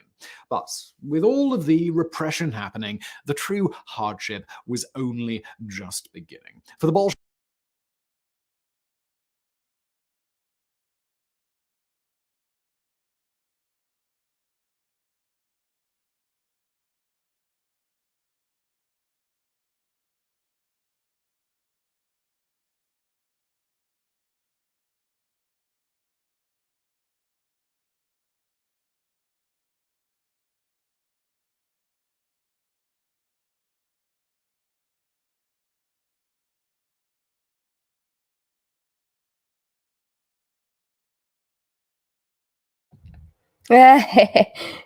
I'm unmuted now. Yay! We're gonna try to figure this out. So what I was saying, the Ukrainian language, yes, it was he mentioned, and it got oppressed, when I went to school in the 80s and the 90s, and well, in the 80s in Soviet Union, and the Ukrainian language was used as a foreign language, and predominantly all the topics that were taught in schools, they were Russian. Everything is Russian. So basically the language, our language and our culture got so suppressed to the point that was foreign instead of like the actual native. I won't be silenced anymore. I won't be silenced. All right, let's continue. Bolsheviks would now find themselves governing a country that couldn't feed itself. From the start of World War I to the end of World War II, a period of 31 years lasting from 1914 to 1945, the Soviet Union's single greatest problem was that of food. When World War I began, massive amounts of young men were drawn from rural communities, depriving Russian farms of manpower to work the fields. Soon, the agricultural economy came under strain, and Russia began to starve. Indeed, one of the key slogans of the Bolsheviks was peace, land, bread, referring to the policies of getting out of World War I, redistributing our... Hold on just one second. I wanted to go back into this little scene right here, and I want to see what the banner actually said, because it looked like women's freedom. Indeed, one of the key slogans of the Bolsheviks Женщины объединение. was... So it says women...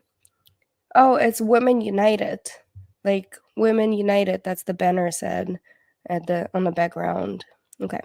Land, bread, referring to the policies of getting out of World War I, redistributing aristocratic land to the poor, and providing food for a populace that was going hungry. The first two promises proved easier to deliver on than the third, not least because of the Bolsheviks' complicated relationship with the largest demographic of their country, the peasants. The peasants were an important foundation of the state, being the primary source of food for most Soviet citizens. During the Russian Civil War, the Bolsheviks simply seized grain from the peasants in order to feed the cities. If the cities starved, the Bolsheviks wouldn't survive, since the urban poor were their base of support. Shockingly, this had the effect of turning many peasants against the Bolsheviks. But even before that, many were already not keen on the new communist state. Some were old-fashioned conservatives who didn't like the anti-Christian stance of the Bolsheviks, while others were pro-socialist but anti-Bolshevik. Altogether, this left a pillar of society that was overwhelmingly either apathetic or actively against the new regime.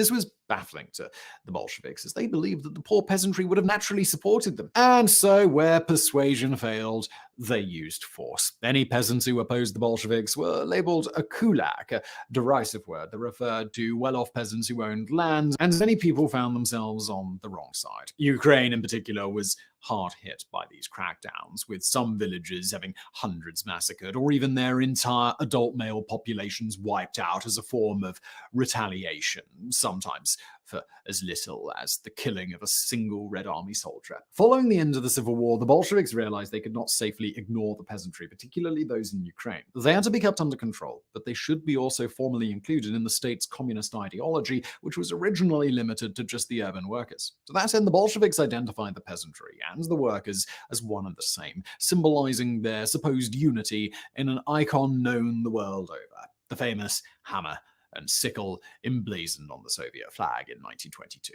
The system did work, at least in holding down dissent, but it didn't fix the fact that the Soviet Union was starving. Hundreds of thousands of people were still missing from the farmlands, and this, combined with the Bolsheviks' confiscation of grain from the peasants and a bad harvest, started a famine in the years of 1920 and 1921. Hundreds of thousands of people left their homes in search of food, and it was estimated that between 2 and 5 million people died, including 250,000 and 500,000 Ukrainians.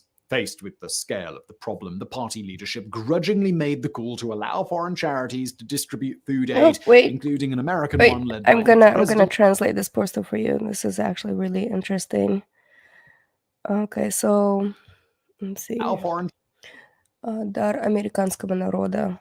Oh, it's a gift from the American people, and we can, so you can see, liberty and the American flag. So interesting.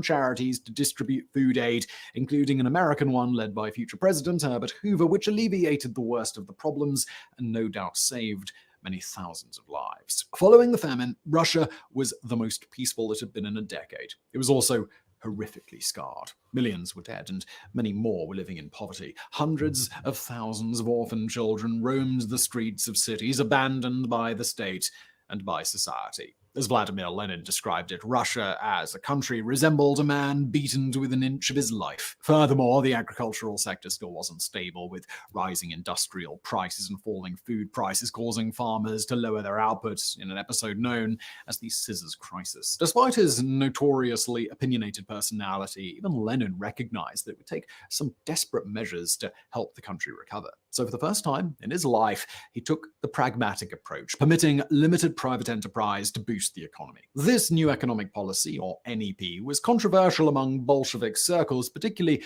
with a certain Leon Trotsky, who criticized it as going against Marxist orthodoxy. But Lenin, the foremost Bolshevik of them all, was beyond reproach, and so the NEP went forward. The NEP itself is rather complex, but it was essentially state capitalism on the model of China's. The other important point is that it worked, at least for a while. True, the country was essentially starting from zero, meaning things could hardly have gotten worse, but from 1922 to 1925, production in most sectors, particularly in agriculture, increased greatly. Inconveniently, around this same time, Lenin's health rapidly deteriorated, and then he died. This left his new country in a state of contention as to who would succeed him, and by extension, what direction the government's policies would take. It is at this point that our next character enters the for picture. 2 years, Dave.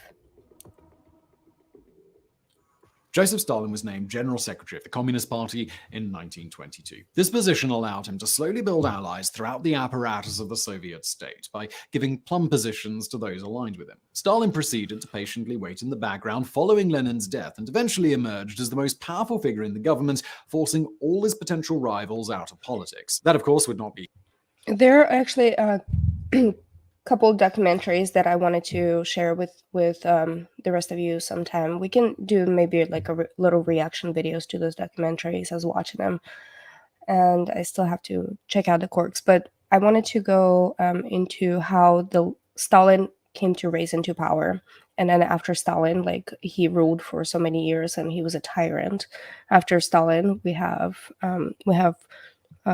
Khrushchev and then Brezhnev, and then so anyways, and so I wanted to like really get into those how everything got into the power, with like a little bit of my own opinion and with my own like experience and everything else that I have throughout the years. That could be really interesting. The end of the story for many of them, but there were more immediate ramifications from Stalin's rise. Exactly. First, Stalin did wasn't not Russian, lead he was a new Georgian. economic policy that had helped to stave off hunger in the earlier decade. At first, he had supported the policy, but that was only because Trotsky had opposed it. Once he was gone, Stalin turned around and denounced the policy, just as Trotsky had done. By this point, the cracks in the policy had caused once again an unproductive agricultural sector. Stalin believed that any grain crisis was best solved with force, in part because of the second big change that came with Stalin: paranoia. Stalin was famously paranoid, constantly worrying about plots, conspiracies, and threats inside. Yes, he was so paranoid to the point that right in a little bit before he died, he had three rooms in his house, and no one knew which room he's gonna come out in the morning. So they had to serve breakfast, 3 different breakfasts for each room, because no one knew which room he's gonna come out, because he became so paranoid that people are just gonna kill him.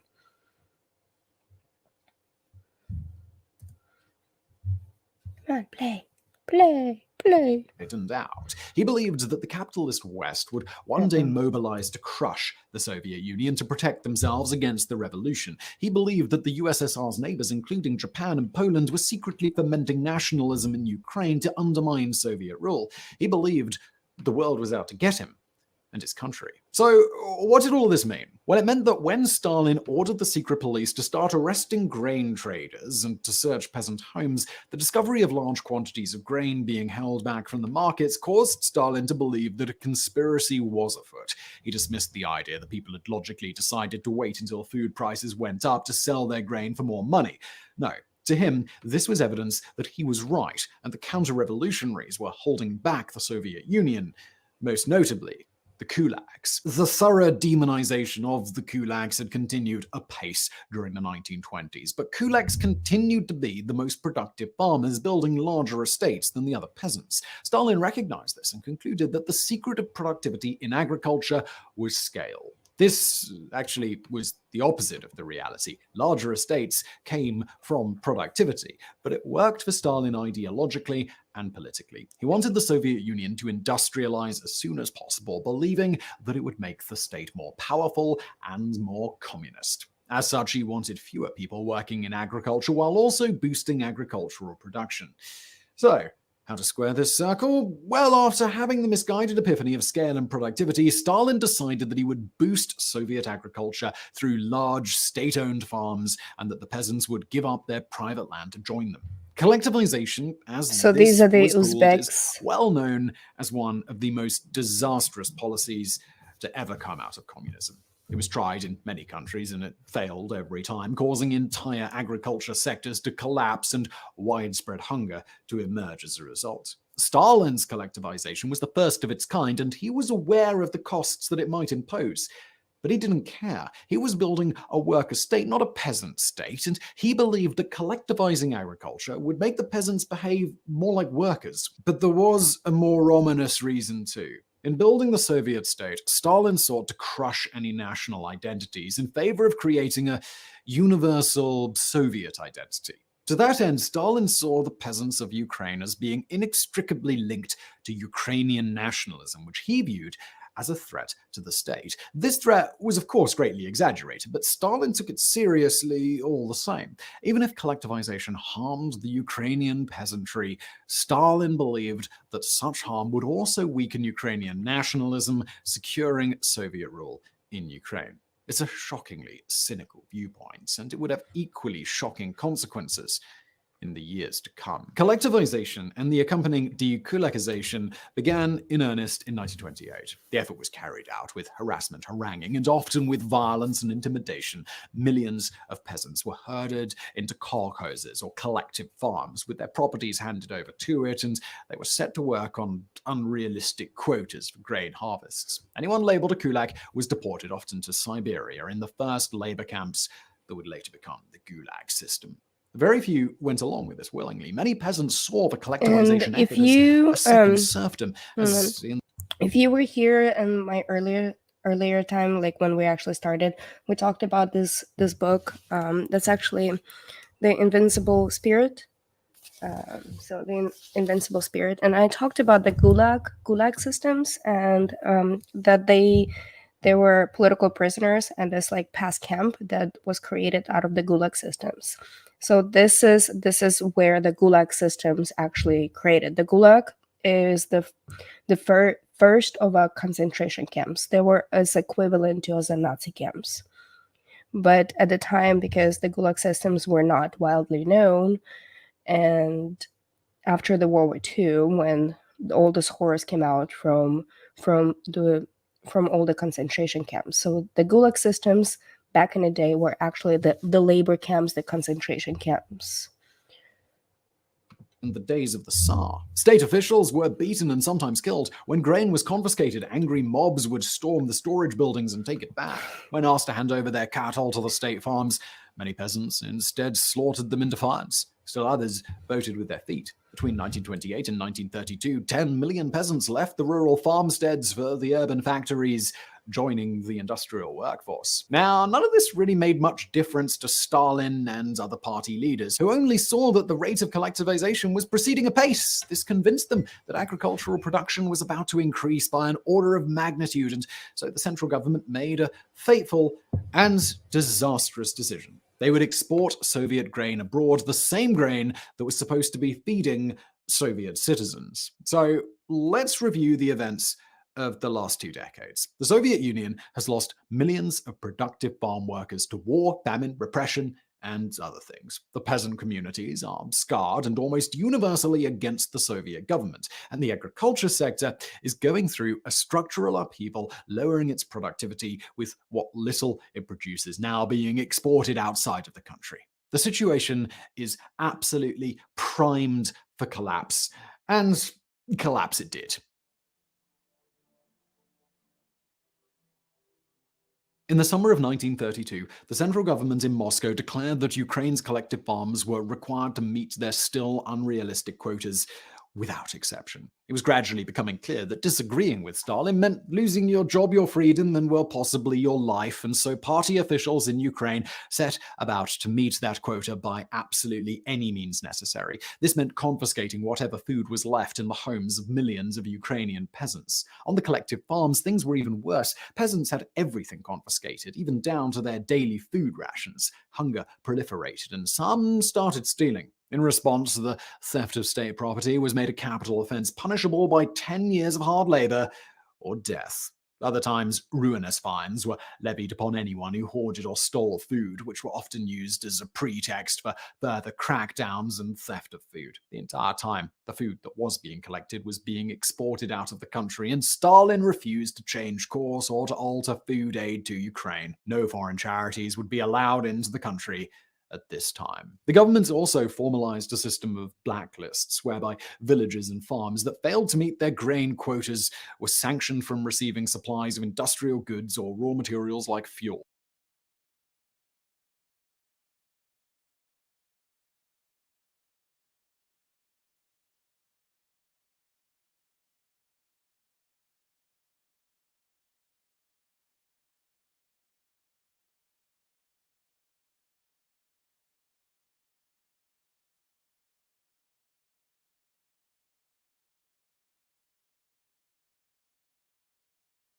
Soon, they were banned from trading entirely, meaning that peasants who lived on underperforming farms were barred from trading I with was or totally for grain. muted earlier. Essentially, entire villages were outlawed from possessing food. The famine was largely localized within Ukraine. One Ukrainian worker Have a remarked, great night, Dave. interestingly enough, beyond Kharkiv, where Russian territory starts, there was no hunger. Wandering Ukrainians searching for food found little sympathy in the neighboring Soviet republics of Russia and Belarus. In response to this flight, Stalin simply closed the Ukrainian borders, and any Ukrainians found outside of the country were returned to it. Thousands of people who had fled the starvation were sent back to it. In addition, a new internal passport system was introduced, tying Ukrainians to the lands they lived on, just as serfdom had done.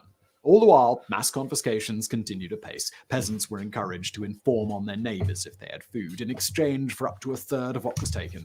As the hunger deepened, more people began taking the deal, selling out their neighbors so their own families just wouldn't starve. Anyone who tried to resist was beaten or tortured, with the common method being to slam people's hands indoors. Others had their clothes taken before they were thrown out into the winter snow. There was widespread suffering. Any livestock that remains was led away or slaughtered. Even pets, including cats and dogs, were killed for food or killed and then confiscated. The suffering soon turned to dying, to the point where even being alive was reason for suspicion. If no one in a family had died, that meant the family had food, and they were harassed by local party activists for it. The common humanity that bound these communities together was ripped apart in the face of the starvation. People who had otherwise been kind or generous to one another suddenly treated others with spite or even hatred. Even family members weren't safe. Relatives were thrown out of houses for being burdens or murdered for stealing food from the house. Children stopped listening to their parents, or parents abandoned their children, unable to bear watching them starve to death. And even worse things happened too. At one point during the famine, authorities put up posters declaring, "To eat your own children is a barbarian act." The most harrowing message. So I should put out a disclaimer out there. Cannibalism was reportedly widespread during the famine. Some say that the practice became normalized out of extreme need, while other, mostly first-hand accounts say that the incident almost always inspired intervention from the community. Over 2,500 people were tried and sentenced for eating other human beings. And yes, sometimes it was their own close family. Early on, there was some violent pushback in the form of attempted murders on party officials, but that didn't last long as the famine grew worse and the starving people became simply too weak to fight back. They had no energy to resist or even be angry about the situation. What started out as widespread rage and anger became collective apathy and indifference. Vasily Grossman described the phenomenon as such. In the beginning, starvation drives a person out of the house. In its first stage, he is tormented and driven as though by fire and torn both in the guts and in the soul. Then a day comes when the starving person crawls back into his house, and the meaning of this is that famine, starvation, has won. The human being cannot be saved. He lies down on his bed and stays there. In the eyes of many, these starving people were as good as dead. People who weren't even dead yet were carried off on corpse carts in a grim echo of a famous Monty Python sketch. Some were thrown into mass graves still alive and buried. Few tried to help them. You want to talk about true crime? For more than a year. This right here. Spring of 1933, when the shortage of food subsided at last. The central government finally approved food aid to Ukraine in May of that year, using food that had originally been confiscated from those same peasants. The harvest came up well, at least when considering the decimation of the peasantry, and the government phased out its grain requisition for a percentage-based tax instead, meaning peasants were no longer robbed of their entire food supply to meet unrealistic quotas. With this, the famine subsided slowly over the summer and fall of 1933. The final death toll of the famine is unclear, but it ranges from 2 million on the low end to 10 million on the high end.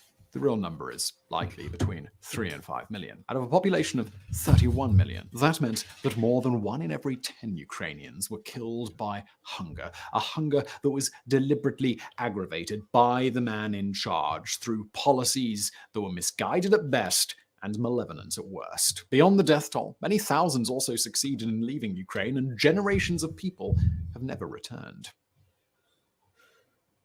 And that's... people are leaving Ukraine right now too. Soviet authorities, unsurprisingly, covered up the true death toll of the disaster. They blamed the kulaks and nationalism for the disaster. In public, nobody acknowledged the famine, not even those who had lived through it, either because of fear of speaking out or a desire to forget the entire thing. Some kept diaries, hiding them from the authorities. The suffering inflicted on Ukraine by the Holodomor was not the end of the pain. A mere 10 years after the famine's end, the Wehrmacht of Nazi Germany would march through Ukraine, subjecting it to one of the harshest occupations anywhere in Europe. After World War II, Ukraine finally entered what could reasonably be called a peaceful time, until the disaster at Chernobyl nuclear power plant put a final punctuation mark on Ukraine's Soviet history. It's little surprise that Ukraine was instrumental talk about in the Chernobyl. dissolution of the Soviet Chernobyl stream Union. later. Today, Ukraine has a holiday, Holodomor Memorial Day, on the 4th Saturday of every November, to remember the year that inflicted so much loss. With its language, its history, and its culture, it is clear to everyone in the world not named Vladimir Putin that Ukraine is a nation with a long history of suffering, but also a long history of pride. That makes the Russian invasion of Ukraine, including the besieging and starving of Ukrainian cities, all the more criminal. One can only hope that when the guns stop firing, it'll be for the last time. This guy is so great. I've been On February the 24th of this year, 2020. So I've been watching quite a few of his videos. He does really good job in explaining the different situations and different histories. And by the way, I love his accent too. So, but yes, it's as horrific as it is. Ukrainian people have suffered through many years, and it could be like a very broad topic. So you wanna talk about actually true crime? This right here is history. It's true crime, and it's not the true crime channels or the. Hey Nathan, good to see you. You just missed out on some Holodomor, basically the fam that Ukrainian had experienced in 1930s, and about 2 to 5 million Ukrainians got killed. So, but what we are actually doing right now, because we talked about earlier, we talked about them because my mom is heading back to Ukraine for a really good mission. And please go follow the link. You can read the story. And so we're doing a little fundraiser to see. It's not very much, and plus we're gonna do like a little bit more of the things that we want to do with our community. So I'm actually opening my Discord to a lot of people and see where it takes. My true crime queen. I need to step out for a little. That's funny. So this, if you want to talk about true crime, if you ever wanted to become a really true crime channel, this is history. This right here is history. There's a lot more stuff that people don't talk about anymore, and I love history, and we can do a little bit more streams like that, concentrating on some of the one of the histories that I dug myself into is with Soviet history, obviously, Soviet history and Ukrainian history, and a lot of the German history during World War II. So these are my eras. Oh, don't worry about it. Don't worry. This is more of a little fun stream. So we've already been here for 2 hours and 20 minutes, and we talked quite a bit of some fun stuff. We just watched a 20-minute documentary about, well, not documentary, this other YouTuber that he covers a lot of really good stuff, and I'm actually going to drop it. I'll drop it later I'll post it in my comments later, but if you do want to go check out his channel, please do go sign up. And Into the Shadows, I've been watching quite a few of his stuff. He's very thorough at what he does. But I did want to set up a stream next time about the Holocaust survivor Kitty Hart. Kitty Hart, she ended up living in England, and she revisits Auschwitz.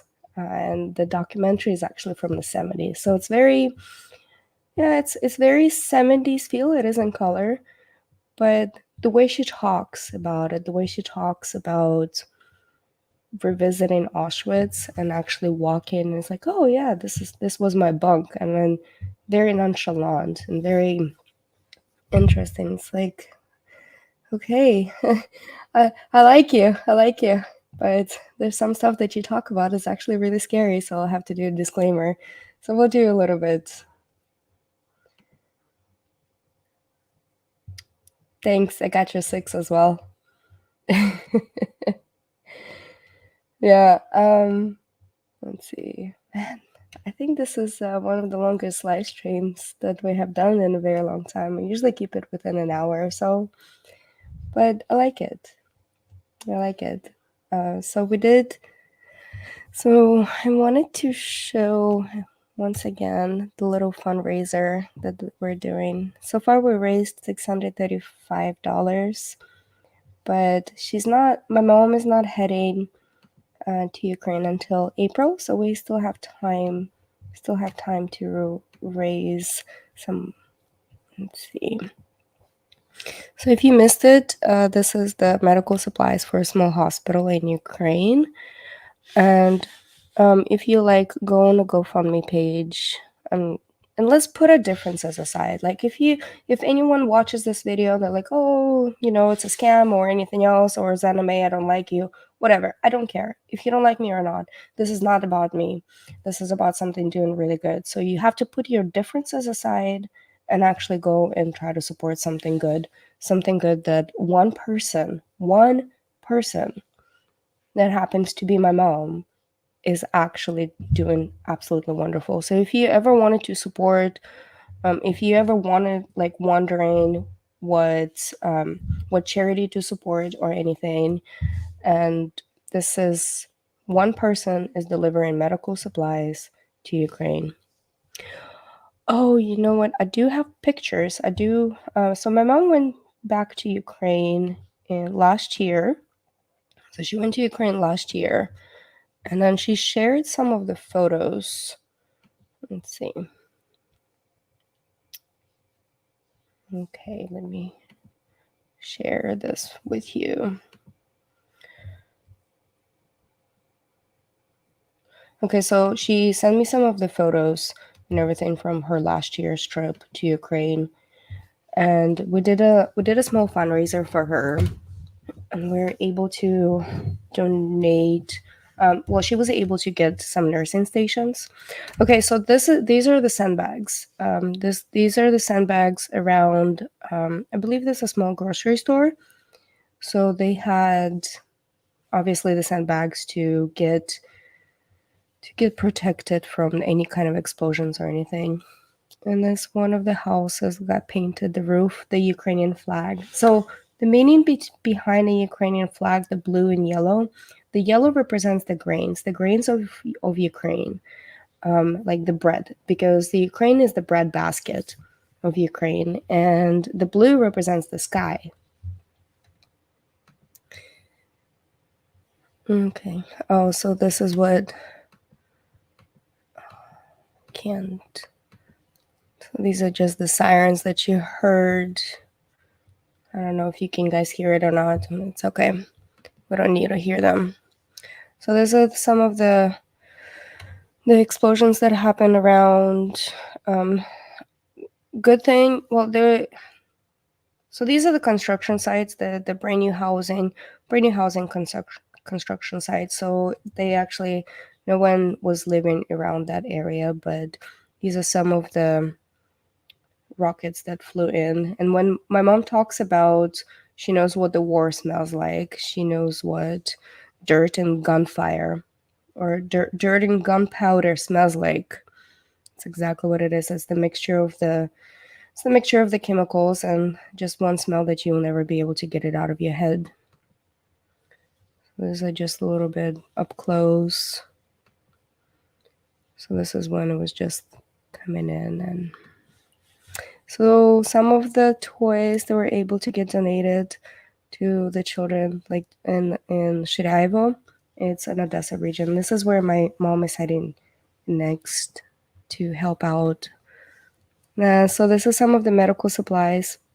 So he's actually one of the soldiers. He got wounded, and he wanted to go back to the front lines, but he couldn't, and what he did is helped out escorting my mom to the different warehouses to actually get the medical supplies.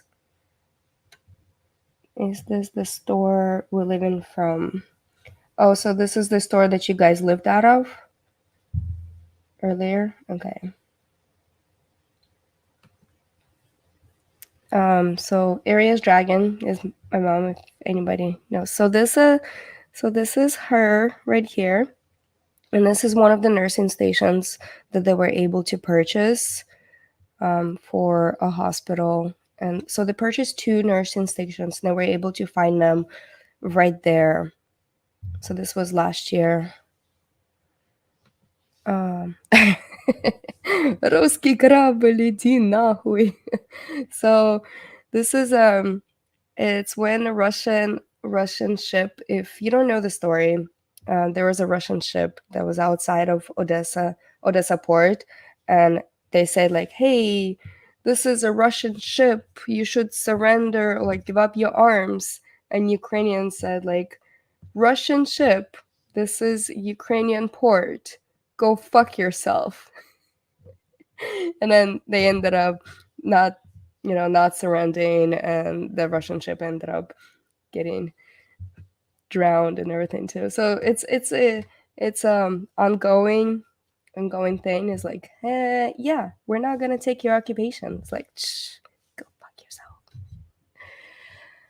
Obviously, it's not for the children, the stream. So these are some of the pictures that my mom shared, and then they're just like wonderful photographs, and then giving some love and respect to all of those people. And so she created, like last year, she created these toys. We were able to package them up and deliver it to the kids in the villages. But this year around, we're gonna try to auction them off. We're actually gonna try to sell them on my website as well.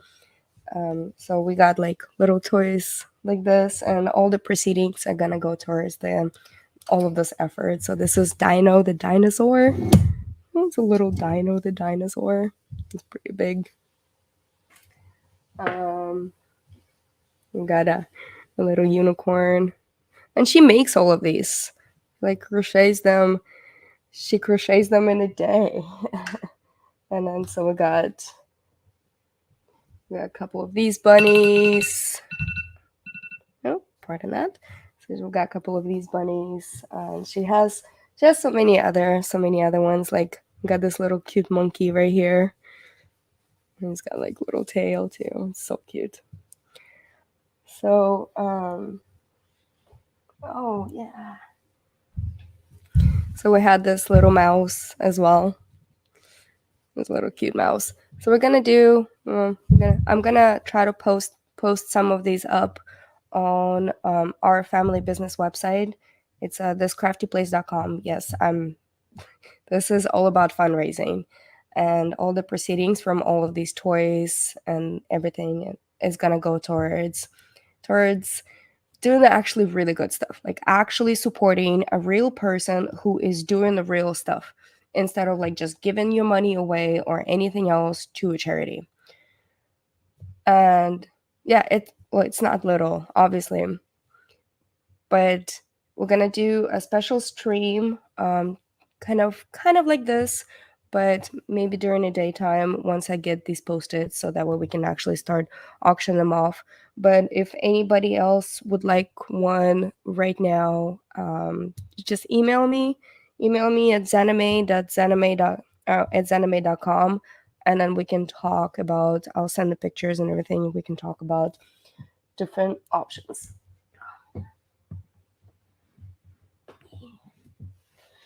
You gotta check out this giraffe. This giraffe is awesome. Like really? This giraffe is great. Also, March 11th, mark your calendars, because we are, well, I'm going to do, we head into a marketplace, and we're gonna sell some like really good stuff, and all the proceedings is it's a bit of a fundraiser and everything, so all the proceedings is gonna go towards the sports that she's doing. So March 11th, we'll do a small stream, selling stuff. So it could be fun. She is really talented. Yeah, she is really talented. Hi, Chris. Yeah, so we watched a documentary. Well, not like actual documentary, but a YouTuber that put something together about the Holodomor, which is the which is Ukrainian famine that happened in the 1930s. And we talked about the different embroidery styles. So the Ukrainian traditions and everything. So this is one of the Ukrainian shirts, just like this, and then what different embroideries are meaning. And we also kind of brushed up on some of the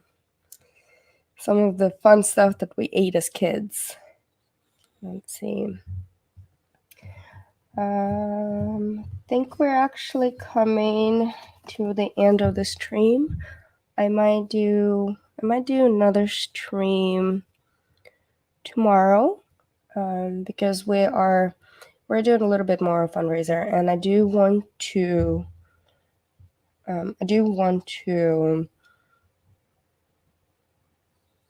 pardon me for this. I do want to start doing a little bit more of a commentary to different documentaries or anything, and because I'm really love history, and I want everybody to know one of the reasons why the conflict is happening within Ukraine. I did get a tattoo. Yes, I did. So I explained it earlier, but it's my adoptive father drew this, and it's Phases of the Moon. And he has it, my sister has it, and I have it. And so basically it's every time you take a look at the moon, and then your family member or anybody who you love, to look at the moon at the same time, you are literally in a different time and space, but looking at the same object. The light might hit differently because of the light speed and how it affects on the different places, but you are literally looking at the same object. So now I can look at my tattoo, and I can look at the same object that my father has as well. Yeah, so that's the meaning of my tattoo. You come to the stream from Ukraine? Yeah, so I think thank you. Yeah, my dad drew that, and it means a lot, right? I don't believe in I love seeing other tattoos on other people, but for myself, I wanted every single tattoo that I have is an expression of my family. It's expression of my feelings and how I want to just kind of bring my family together. So I did. Oh my goodness, it's 2 hours and 30 minutes. We are in 2 hours and 30 minutes. That's incredible. I usually only hold out for an hour and 30, but this is incredible. And thank you so much. We were able to raise so $635 so far, or actually $700, because some of the money came in through Cash App, and we're going to be extremely transparent about actually where everything, all the support and everything is going to. So I miss everybody. This is fun. This is a lot of fun. So I'm actually, let's see, get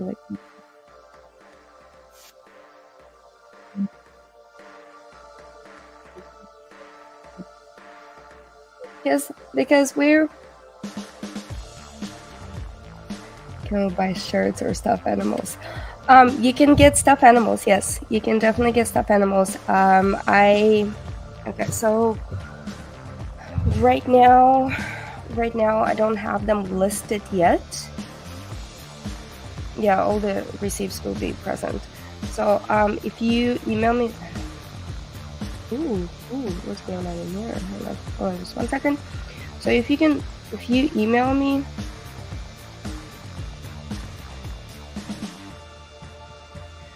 I'm dropping my email down below. So if you email me, I'll send you some pictures, and you can choose. And then, but they're for donation, as in they're donations only. So you pay what you feel is fair for those animals, and we'll make sure everything's private, and I'll make sure everything gets delivered to you, and it's gonna come from this crafty place. And then later on, I'll actually gonna start posting them on the website, so that way people can come in, and every animal that they purchase is gonna go towards the Ukrainian relief.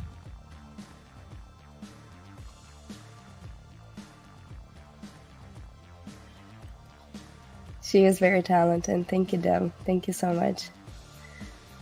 Yeah, so I will post them. I just have to take some photographs and everything. You know how it is time consuming, so, but it's work in progress. It's work in progress, and we have a couple months. We have a couple months to raise. So we have a couple months to raise about $10,000, and so that way all of that money can go into like a really, really good cause. The Cash App is at this crafty place. So the Cash App is at this crafty place. We are doing it through the family business, so that way you know that actually is going towards all of this, and it's not getting donated to me personally.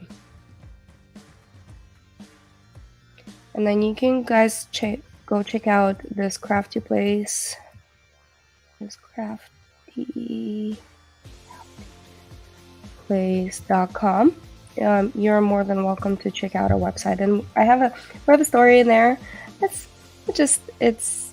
starting out. I had to put on hold a lot of the business running,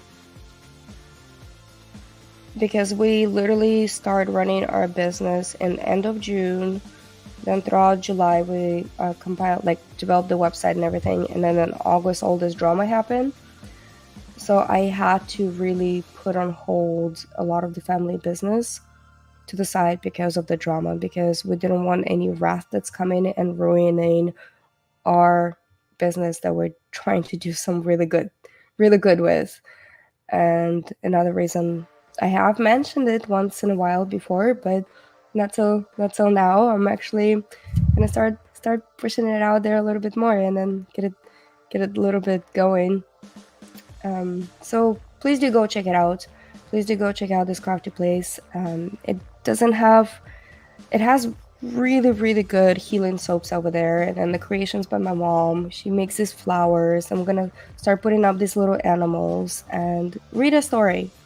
Really read our story and read the things that we've been trying to do. But since all of this drama and all of this wrath that came towards me, we had to put it on hold. We literally had to stop doing what we started to do. And that's what made me mad. That's what made me actually really mad.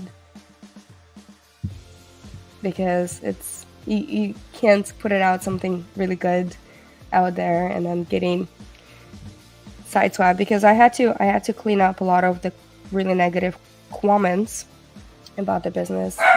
Because we were advertised on Google, we were advertised everywhere else, and I had like Facebook, Instagram, everything, but I had to do a lot of damage control, a lot of cleanup, because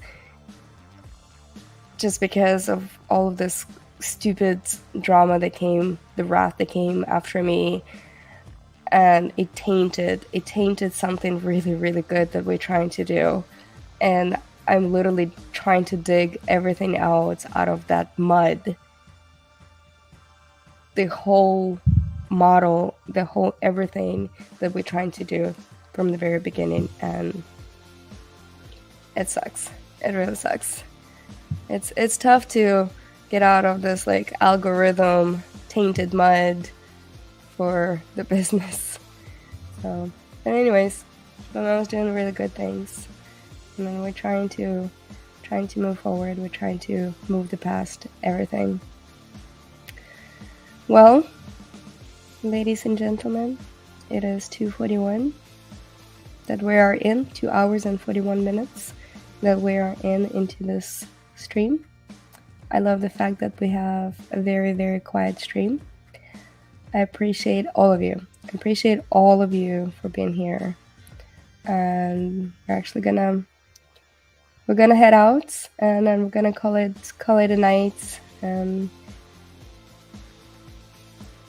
you all have a great, wonderful night.